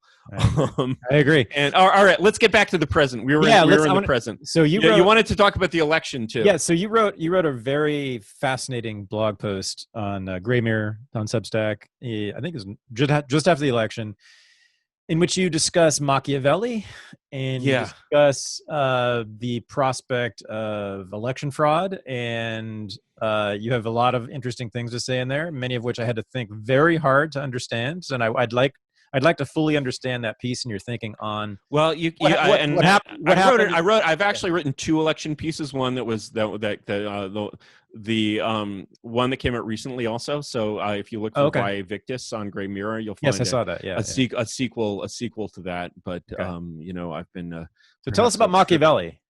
Tell us about Machiavelli. Well, what I said about the election, and I was saying, I didn't say this publicly, but because it just seemed tacky, but I was saying this to people publicly before the election, is that the optimal result would be for Biden to win, but for it to look like fraud. Yeah. We just got an absolutely spectacular case of that. And it depends on who you ask. Depends on who you ask. The thing is, anyone you ask has to admit that basically people went to bed on Tuesday night looking like Trump was going to win, and they woke up after some strange midnight news with looking like Biden was going to win. So Curtis, I am virtually convinced that there was massive electoral fraud. I, though, have been getting nothing but side eyes, even from my political friends. Oh yes. Well, the thing is, I've like the convinced isn't quite the term that I would use. I would say that the matter has been not seriously investigated in any really serious or effective way, that there are many, many red flags. Yes. This is what forensic accountants do. There's a wonderful thread somewhere from like people who are like forensic accountants and shit, and being like, are there red flags here? Sure, there are plenty of red flags. The biggest red flag is simply the turn, and I discussed this in my latest piece. Your biggest red flag is simply the turnaround in the professional bet making odds. Because professional bet makers in prediction markets, these are reasonably deep and liquid prediction markets now. Hmm. Deep markets don't move for stupid reasons. Yeah, that's right. Right. And the look at the way like a betting market flows during the course of an NBA game. The team that was supposed to be ahead by 10 points is behind by 10 points. They don't panic. They know that leads change a lot in NBA games. Right. So going into the election, the prediction markets are at roughly 15% Trump, 85% Biden. And then they receive about that, I think. I don't know the exact numbers. Then they receive, and that's sort of matching, that's kind of discounting the polls. The polls would show a much more uneven result, right? The polls showed it as virtually certain. And so they go into that with that expectation, right? And then they see that the numbers are coming out differently. And in fact, Florida, which has actually basically safe and effective elections, is actually like being rapidly won by Trump, and so the numbers reverse, and it goes to 85% Trump, 15% Biden.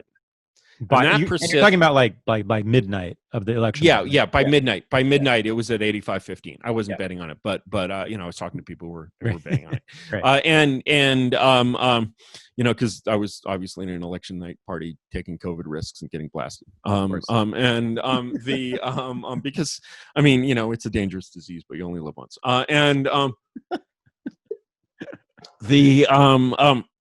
I don't justify it ideologically, unlike some people. In any case, these the famous pause happens. The distribution of mail-in ballots rapidly decreases. Of course, all these affidavits saying, "Oh yeah, I saw stacks of unfolded mail-in ballots, right? Pre-printed unfold mail-in ballots. Those are some of the best affidavits." But something happens, and we know something happens because the odds reverse again. And they reverse again in favor of the eventual winner. And so something surprised this market. There was some information out there that this market does not know. Right? And the fact that now, because these markets, like, they know like what precincts are supposed to report when or what precincts haven't reported. Like stupid shit like that does not, like, stupid like Chiron statistics that the media is running all these Chiron statistics and mean absolutely jack shit all night. That doesn't mean anything to these prediction markets, right? They were basically looking at the returns and they were like, these are our numbers, our kind of demographic numbers for where Trump needs to be to win this. These numbers are clearly coming through, and then they weren't coming through, right? And the that surprise is interesting. That surprise is, of course, a red flag. Red flag doesn't necessarily mean anything, right? And then you're like, the way I run through it in my latest post is I'm like, okay, let's suppose you're investigating a potential crime, or you're an investigator. You're looking for things to investigate. The first thing you need to investigate is some kind of supposition that something happened here. Like, was there an event? You don't go on fishing expeditions. You don't investigate non-crimes. Right. Okay, so you're basically, you look at this and you're like, has something funny happened here that has never happened before in my experience? Yes. I've watched a number of, I'm a grown man. I've watched a number of elections, and I've never seen anything like this. Me too. Right? So that's interesting. Of course, it's a very funny year. Everything's different. You never know what's happening. But the thing is that when you look at things, you see a bunch of flags like this. So, you have sort of two questions. There's actually two basically paths of, ways of being fraud pilled. You can be on election machines. You can be a Dominion fraud pilled guy, or you can be a mail-in ballots fraud pilled guy. I'm mostly a mail-in ballots fraud pilled guy, and here's why. Because basically, when you're looking to investigate a crime, you basically, in like detective Hercule Poirot land, I believe Agatha Christie came up with this one. There's the three-legged stool of crime. There's motive, propensity, and opportunity. Right. So basically, motive is off the charts. Motive is off the charts actually for two reasons. Number one, do they want to win this election? Yes. But the more interesting question in motive is, do they want to win this election by any means necessary? And when you look at the mindset of the lib, okay, let's investigate, we got to know our enemy here. Yeah. Let's investigate the lib. Does the lib think that it would be the right thing to do to basically engage in, a little paper shenanigans to save the world from Orange Hitler. Yes, indeed they do. Yes, because that's what they do. Because that's what they did for 3 years before the election. And yes, that's what they did for 3 years before the election. Yes. Of course, the Lib is hypocritical. We've discussed this. And the Lib is also a great believer in what philosophers know as consequential ethics, which means basically the means justify the ends, right? And ooh, nice. And so exactly. Whereas the poor Khan is wedded to his world of deontological ethics, and he will stay at his duty until the the volcanic eruption leaves him frozen at his post, basically. Wow. And that's how he dies, right? He's far too honorable. And so he's far too honorable, and so the motive is pretty solid here. Then we look at propensity. Are there maybe like big city political machines in the Democratic Party? Do they have political organizers? Do they have they stolen elections in the lives of those now living that are now known because they were known only after the fact? Right. I'm hearing yes, and yes, right? If you want to convince me that this is a wolf that has somehow reformed itself, tell me how, why, and when, and who reformed it. I don't see any reform at all. I see that actually there used to be people who were putting leashes on the wolves, and now there aren't. There was a judge in Pennsylvania, I think near Philadelphia, who was convicted earlier this year, before the election, of election fraud, and he was in charge of the election. Well, I mean, naturally, if you're going to employ the fox in the henhouse, my God, you might as well hire him as the chief rooster, right? And he'll certainly do an excellent job of keeping all other foxes out of your henhouse. And right. So we see propensity, then we see opportunity. Okay,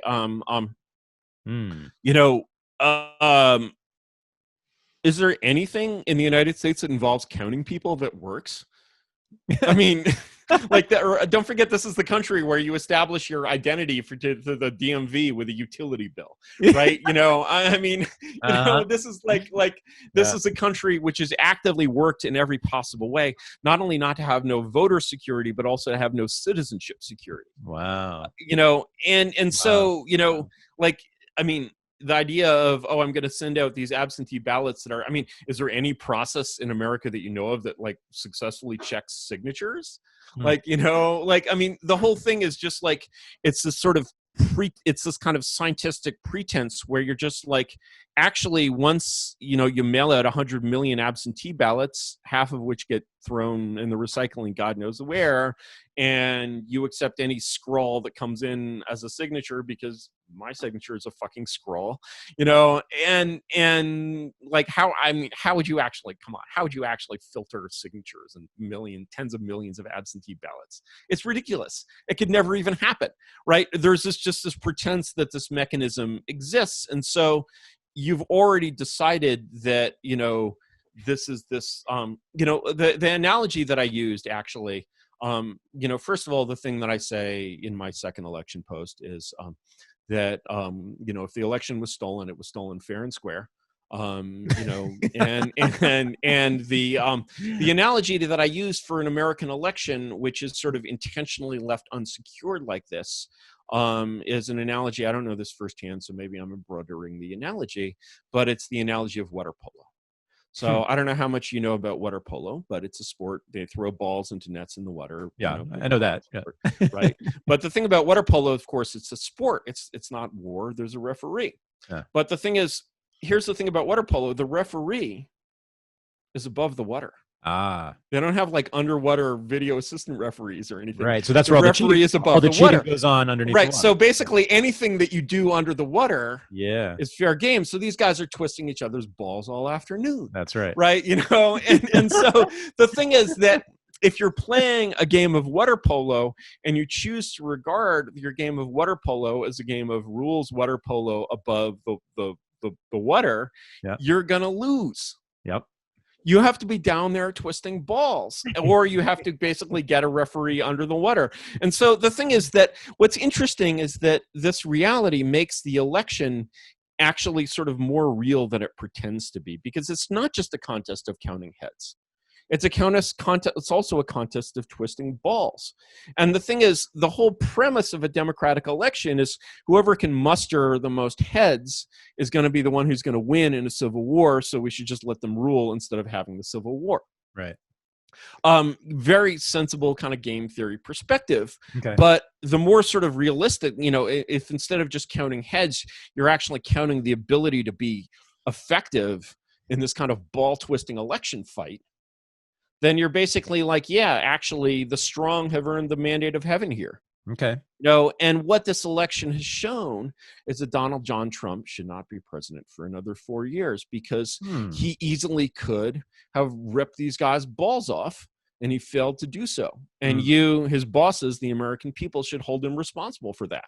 You should hold him responsible for failing to drain the deep state. You shouldn't be like, the thing is that, I hate to say it, now as we're coming to the end of Trump's term, I'm more comfortable criticizing him. And, what I would say to the American people, it's a very kind of, it's really I'm not a pickup artist, I'm a happily married man, but it's really a pickup artist message, is that, like, you've had this wild fling with Trump.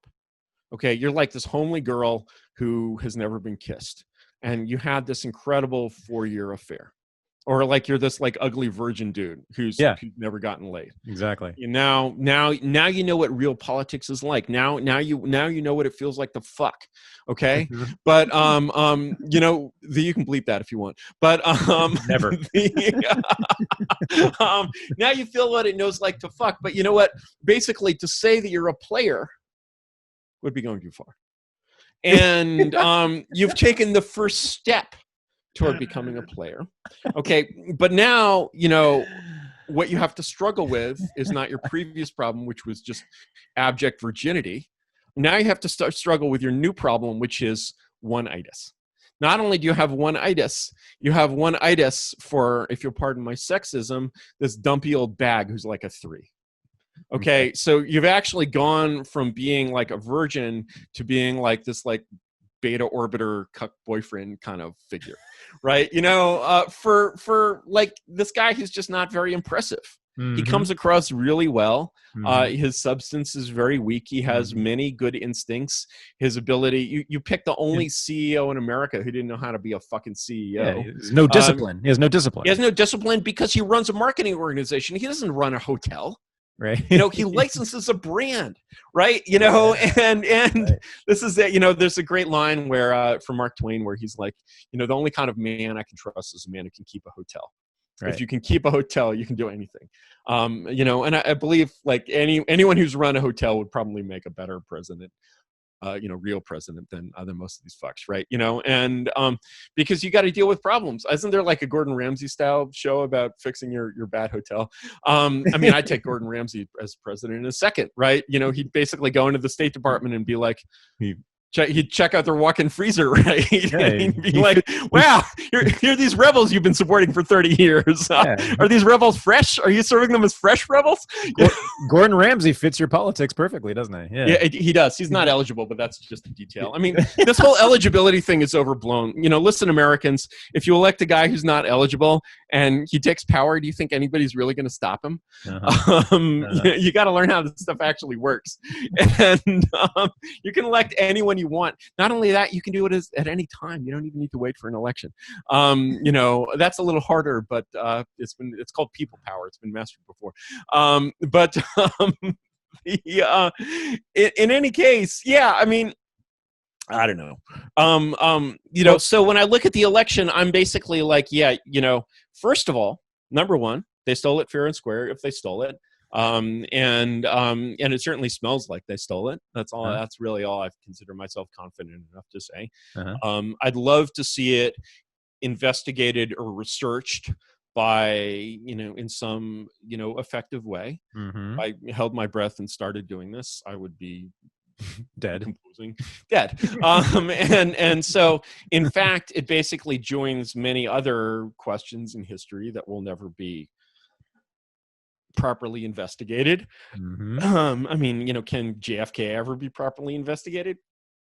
how would it, right? You know, Right. like you're just going to have to leave that one as like smells fishy, but maybe the official story is true, right? And with this election, I meant smells fishy, but maybe the official story is true. And because you know the best official story that you can come up with is actually one that the Lincoln Project and the Cuck Republicans should be very happy with, because the one thing that you do see that is the trend that, if anything, genuinely pushed them over the line, this did, is basically shaming Republican housewives into voting for Biden. Oh, wow. Shaming suburban Republican housewives into voting for Biden. That's right. Trump gets a positive shift in basically what we might euphemistically call the rap vote. And, you know, basically this is a man, you know, like, you can write a lot more raps about Trump than about Biden. And so, you know, and there have been many raps. And there have been. Oh, absolutely. Many. Absolutely. Many. Well, Biden also ends in a feminine rhyme, Biden. So, you know, that's a little harder to, you know, but I mean, you could be riding with Biden, right? You know, you know, but you could do a bump with Trump. And that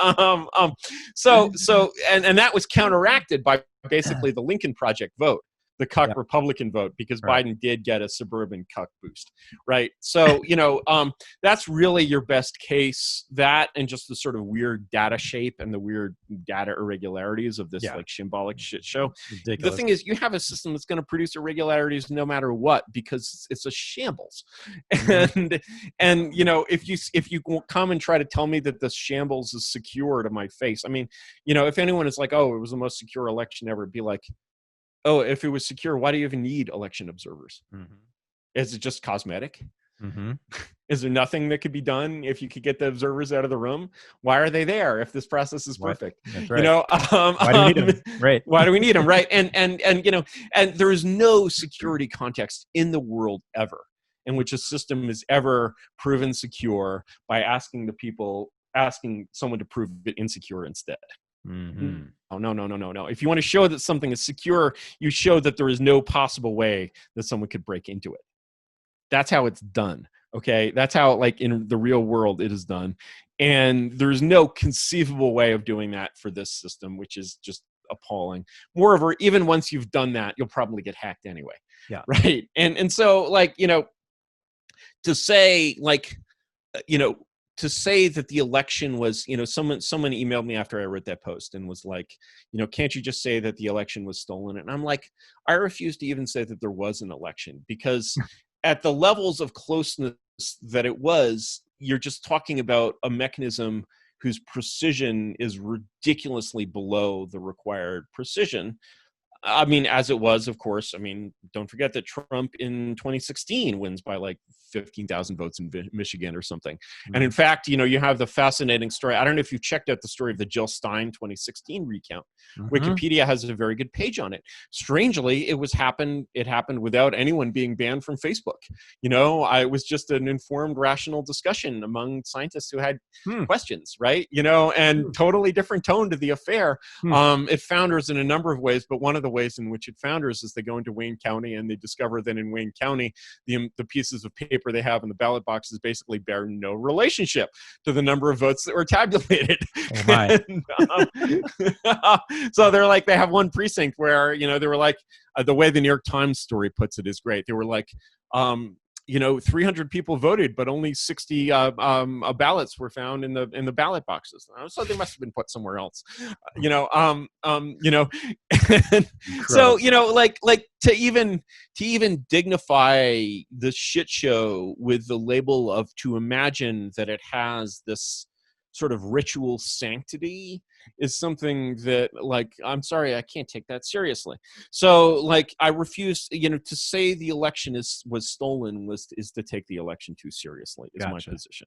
But the thing that election did was basically just show you, you know, it's like, I mean, COVID has just shown you all of these sort of cracks in the narrative, and the election certainly helped with that. That's point one. Point two is, as a Machiavellian, There we go. What is good? Well, they asked Genghis Khan this question, and his answer was to, see that your enemies crushed and driven before you until he hears the lamentations of that woman, right? So, basically, is Machiavelli going to agree with this? Yeah, he's going to agree with it in a somewhat more sophisticated way. Okay. What Machiavelli is going to tell you is that, at least if you want power, if you don't want power, you shouldn't care. But, if you basically feel that it is important for your side, for whatever reason, whether it's self-serving or just for your side to gain power, then what you should want out of events is you should want to bring about events. This is really complicated, so pay close attention here. You should want to bring about events that strengthen your friends and harm your enemies. Okay, serious, sophisticated rocket science. Mm-hmm. Now, when I look at the Trump administration, it's difficult for me to avoid realizing the fact that what did even Trump's Department of Justice spend the Trump administration doing? It spent the whole Trump administration prosecuting Trump and his friends. Yeah. Moreover, the whole establishment basically spent the entire 4 years of this administration basically going full Woodrow Wilson on basically anyone who was even tangentially close to Trump. And that had very real effects on a lot of people I know. Mm-hmm. Arguably, it even had very real effects on me. Mm-hmm. In fact, I'll say it did. And me. And were those effects positive? No. They were not in the slightest positive. No. And so, what am I doing when I elect Trump? Well, I'm harming my friends. What am I doing to my enemies by electing Trump? Well, I'm tripling the revenues of the New York Times. Multiplying the revenues of the ACLU by a factor of 10. Nice. The SPLC, God only knows. They're just like going like roll around on the gold coins like smog at the end of the day. Yeah. Right? And they're fat, so the coins are embedded in their tissue. That was a little too visual. But God, you're right. It's been amazing for you're right. It's been a boom time you are for right. the left. And when you think about what they're able to sell to their customers. You are Let's right. say, you're a lib housewife somewhere. Like, what are you excited about? Saving the whales. People don't want to talk about that anymore. By the way, it was the Soviet Union that was killing all the whales. They discovered that only recently. Saving the whales to meet quotas, and then the whale meat was thrown away. It's an incredible story. And basically, like libs, of course, were covering this up the whole fucking time. Wow. And oh yes. Yeah. Go research it. It's fascinating. Wow. But they don't care about the environment either. But no, any more than they care about keeping South Africa white. And, but they'll use it as an excuse. Absolutely. And so you have all these things, and they're kind of bogus, and they're kind of divorced from everyday experience, right? Yeah. And then this housewife, and she's.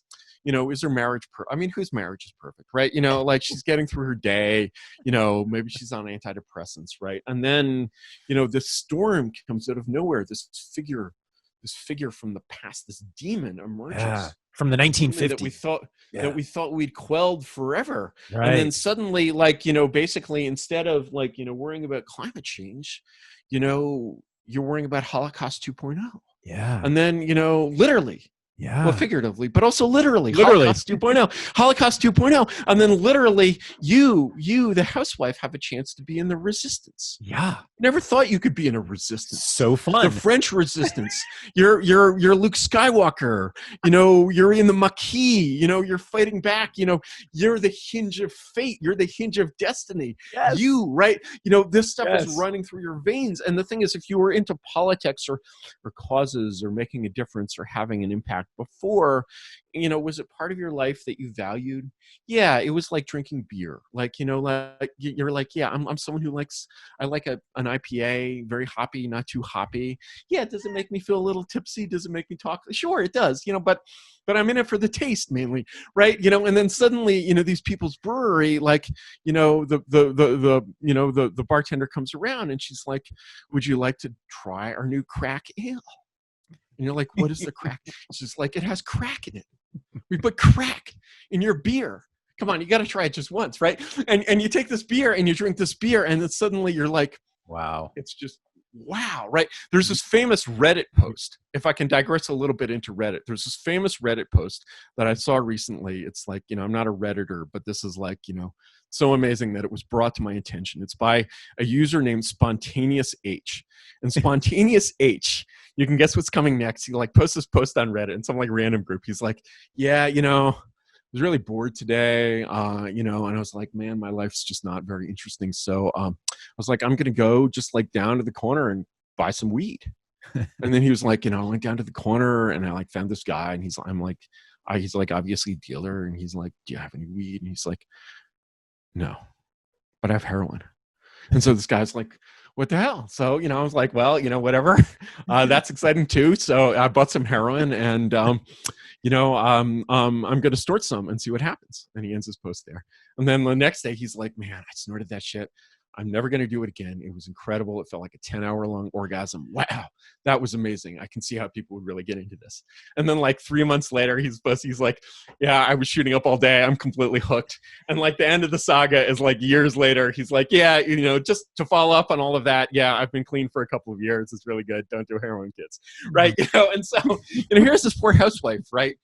She's like this, housewives in like 1906 that get hooked on, morphine that's not called morphine, right? And she's taking this crack beer, and this stuff is amazing. Tastes a little funny, but like it makes her feel like she's never felt before. She's part of the French Resistance. And yeah, like, wow, this is amazing, right? And so she's historic now. She's historic. She's part of her time. She lives more intensely. And she lives at her most intense when she's reading the New York Times or maybe Mother Jones, right? And so she's basically, or Jacobin even, she's getting into the harder and harder stuff. And, there are these groups, there's direct action, they're on the streets, like this is becoming her life. It's becoming who she is, right? But, 2020 rolls around, and this is like the Ragnarok, the Götterdämmerung, the fight. This is the time when we're going to defeat Cheeto Hitler, right? And we're going to beat this guy and everything he stands for. And you stand out and you fight. And it's like this amazing dramatic ending till the end. Like, is there going to be a military coup? Yeah. Is there going to be martial law? Are Proud Boys going to be raping and killing in the streets? Persons of color? Like all of this could happen, right? And it could still happen. It's still a visible, like they still fear it. And, arguably, probably not as in their fantasies. Arguably, it probably should happen, but it's not going to. And the it's certainly I won't say that Proud Boys should be raping and killing in the street, but basically history will look back at the fading days of the Trump administration, and it's quite likely to say you could have done anything. Why didn't you do something? And be that as it may, you couldn't actually do anything. The historians there will be wrong.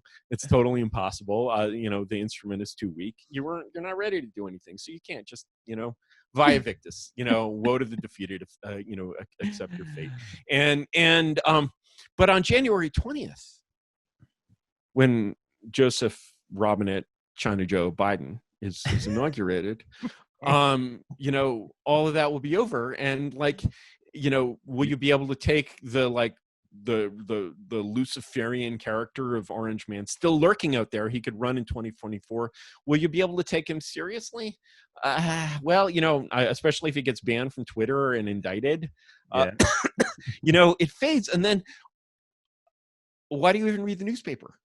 What's your why point? do you even exist? Why do you live? Yeah. Why do you live? What's the point of waking up in the morning? What's the point? And so basically you get this, here you have, this junkie, this like normal suburban housewife who's been marriage has been ended over this. It's like, okay, there is the thing of the right wing QAnon person who goes down that rabbit hole and destroys his life, right? That's a thing. But there's also the other thing, this is something that has become part of people's lives. Yeah. Oh yeah. And then they have to go back and start caring about some tax bill, or like healthcare or something, climate change, so the Great Reset, build back better, and the thing is, okay, it's a great slogan, build back better with Biden. That's 4 B's. That's great alliteration, right?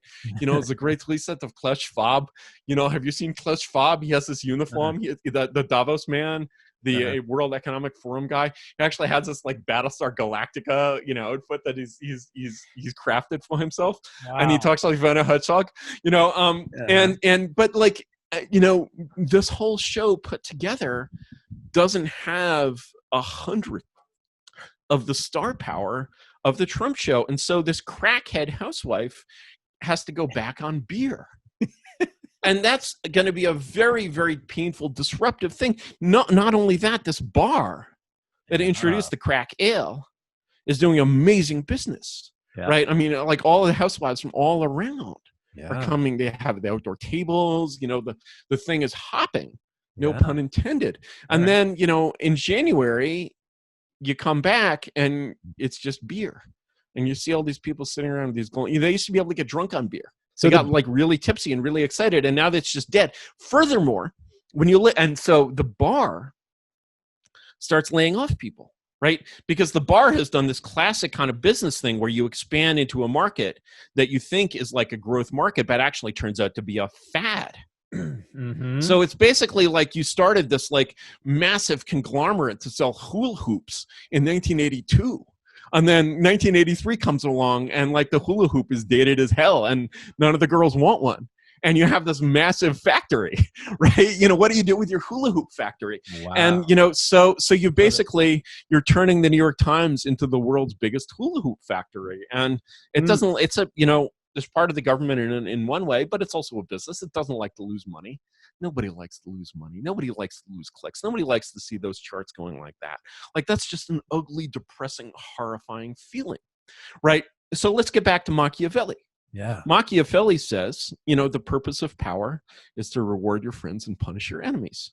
Yep. What did we do by electing Trump? We rewarded our enemies and punished our friends. Right. What are we doing by electing old China Joe, especially under these kind of sketchy circumstances? Nice. We are rewarding our friends and punishing our enemies. Nice. And so, like the pain, like you would even see stories about this before the election, where they were like, they're not like writing to like Republicans telling them to vote for Biden. They're like, or not even writing for Democrats to tell them to vote for Trump. They're just like, what are we going to do about this, guys? Yeah. Because that's when the polls were they believed the polls and knew they were going to win. And what the hell are they going to, I mean, they'll muddle through, they'll manage. But the thing is, it'll be a painful and unpleasant experience. Moreover, when you look at DC in the Biden era, you'll see basically this town, which is basically Brezhnev incarnate, and it's going to be fronted by China Joe Brezhnev. Right? And you're just like, so the camouflage of like, I can be the enemy of Trump and the resistance against Trump, which allows all these normies to basically feel super rebellious while they're being super conformist. That's all just stripped away. Yeah. And the shield is gone. The mask is off. You're seeing this thing as it really is. And, you're going to see it like the grandma killing propaganda. Like, that's just the start, and moreover, you're going to see this contest, right, between the center left and the left, which is already breaking out. Because, of course, it's not that there's really an ideological difference between the pragmatic center and the hard left. All of those people started out with that ideology. What made them the pragmatic center is that they realized, they just realized that there's a lot of good things in life, right? And that these good things are more important than ideology. And so, that's inevitable. There will always be some people who don't realize that. Those people will be left behind. But, more it's like the Clintons, they realized, the good things in life, basically. It's like there's a story in Vanity Fair today about this guy, Doug Band, who was Bill Clinton's body man. And, sort of parlayed that into a $700 million stake in a consulting company. I mean, not to mention the like vast, he ran the Clinton Foundation, of course, which is this like vast open sewer, right? And of just unimaginable miasmas, like, of just like the perception and far more than the perception of impropriety emanating from this vast pure corruption. Pure corruption, right? Yeah. Barely even bother to disguise it. Right. And as in the Hunter Biden thing, which they barely even bother to disguise. I mean, this is how, like the way, Hunter Biden, the Biden family is just running payments through Hunter. That's exactly how they do it in like basically all of Africa. Yeah. And, I know this well because my father was a diplomat in Africa, and I discussed this matter with him. And he's like, yeah, that's basically how it's done. But that's how it's done when nobody's looking. Like, you're just like, oh yeah, that's my son doing business, right? And like, and you're just like, oh, these are not the droids you're looking for. Wow. You may go about your business. And that's basically how that kind of corruption can exist, Yeah. where it's just unbelievably fucking blatant in this very elderly system. That's all now that's on top. Like, I mean, the people who are handling the Hunter Biden laptop should be shot. I'm glad their incompetence produced the election outcome that I wanted, but they should be shot.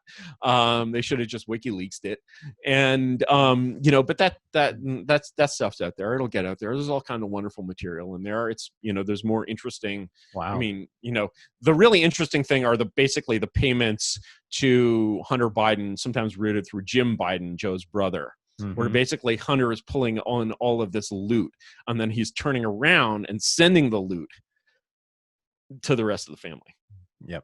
And so, it's just this like, I mean, you would have to be imagining that this somehow could be clean takes the level of suspension of disbelief that's just, I would believe in Pizzagate before I would believe I would believe that Hillary Clinton was holding, I still don't know what a pizza related handkerchief is before I mock Pizzagate.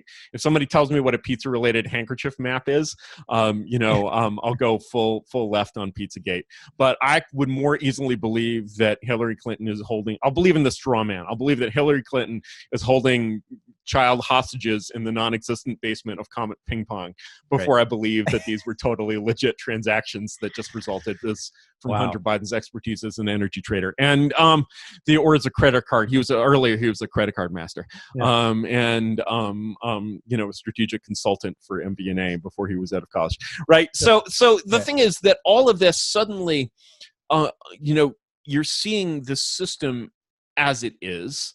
You're seeing the system at war with these crazy leftists who occasionally are actually very happy to point out what it is because it's their weapon, not the right wing's weapon. Mm-hmm. So it's a sort of ugly internecine spat. You're just like, I'm all in on popcorn calls, basically. I'm just like, I don't know where the popcorn is going to come from. I think we're going to see serious national shortages of popcorn in the summer of 21, fall of 21, early 22, because, you have to plant that shit. It's not regular corn, it's popcorn.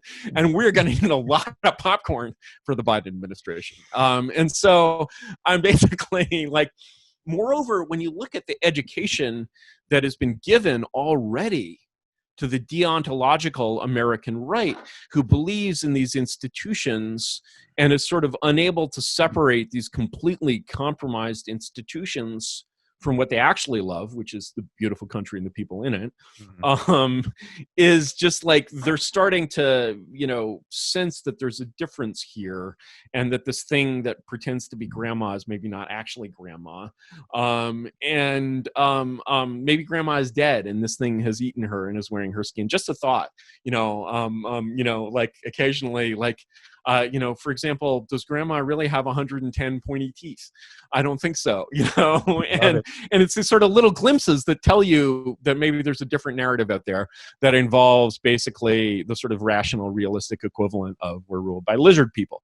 And so, we're ruled by lizard people in various forms.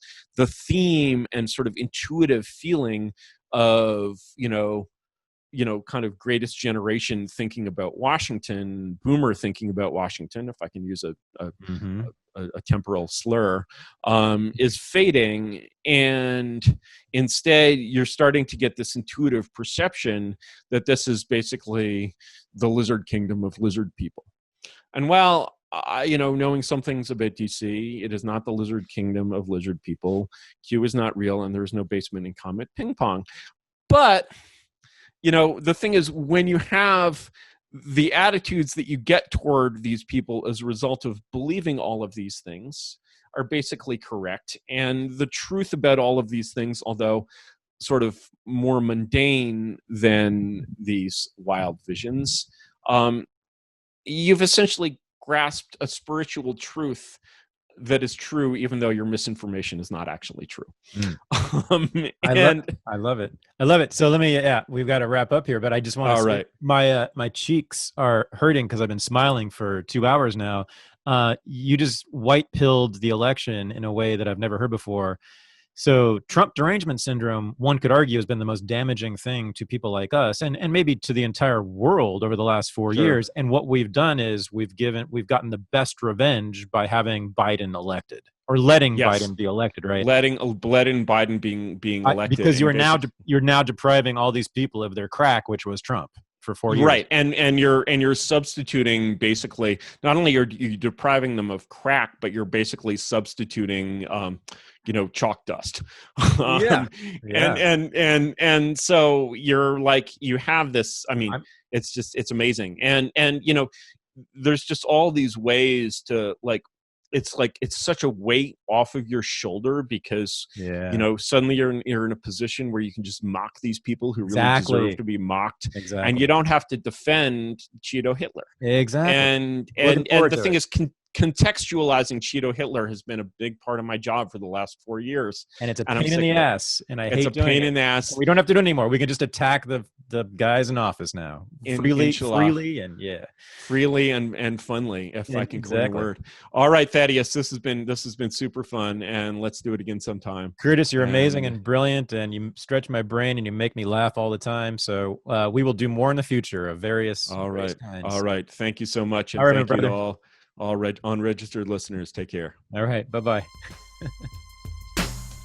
This is the Unregistered Podcast, and I'm Thaddeus Russell.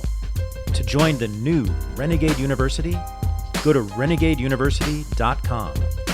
To join the new Unregistered Underground, the supporting listeners group for the podcast, go to unregisteredunderground.com.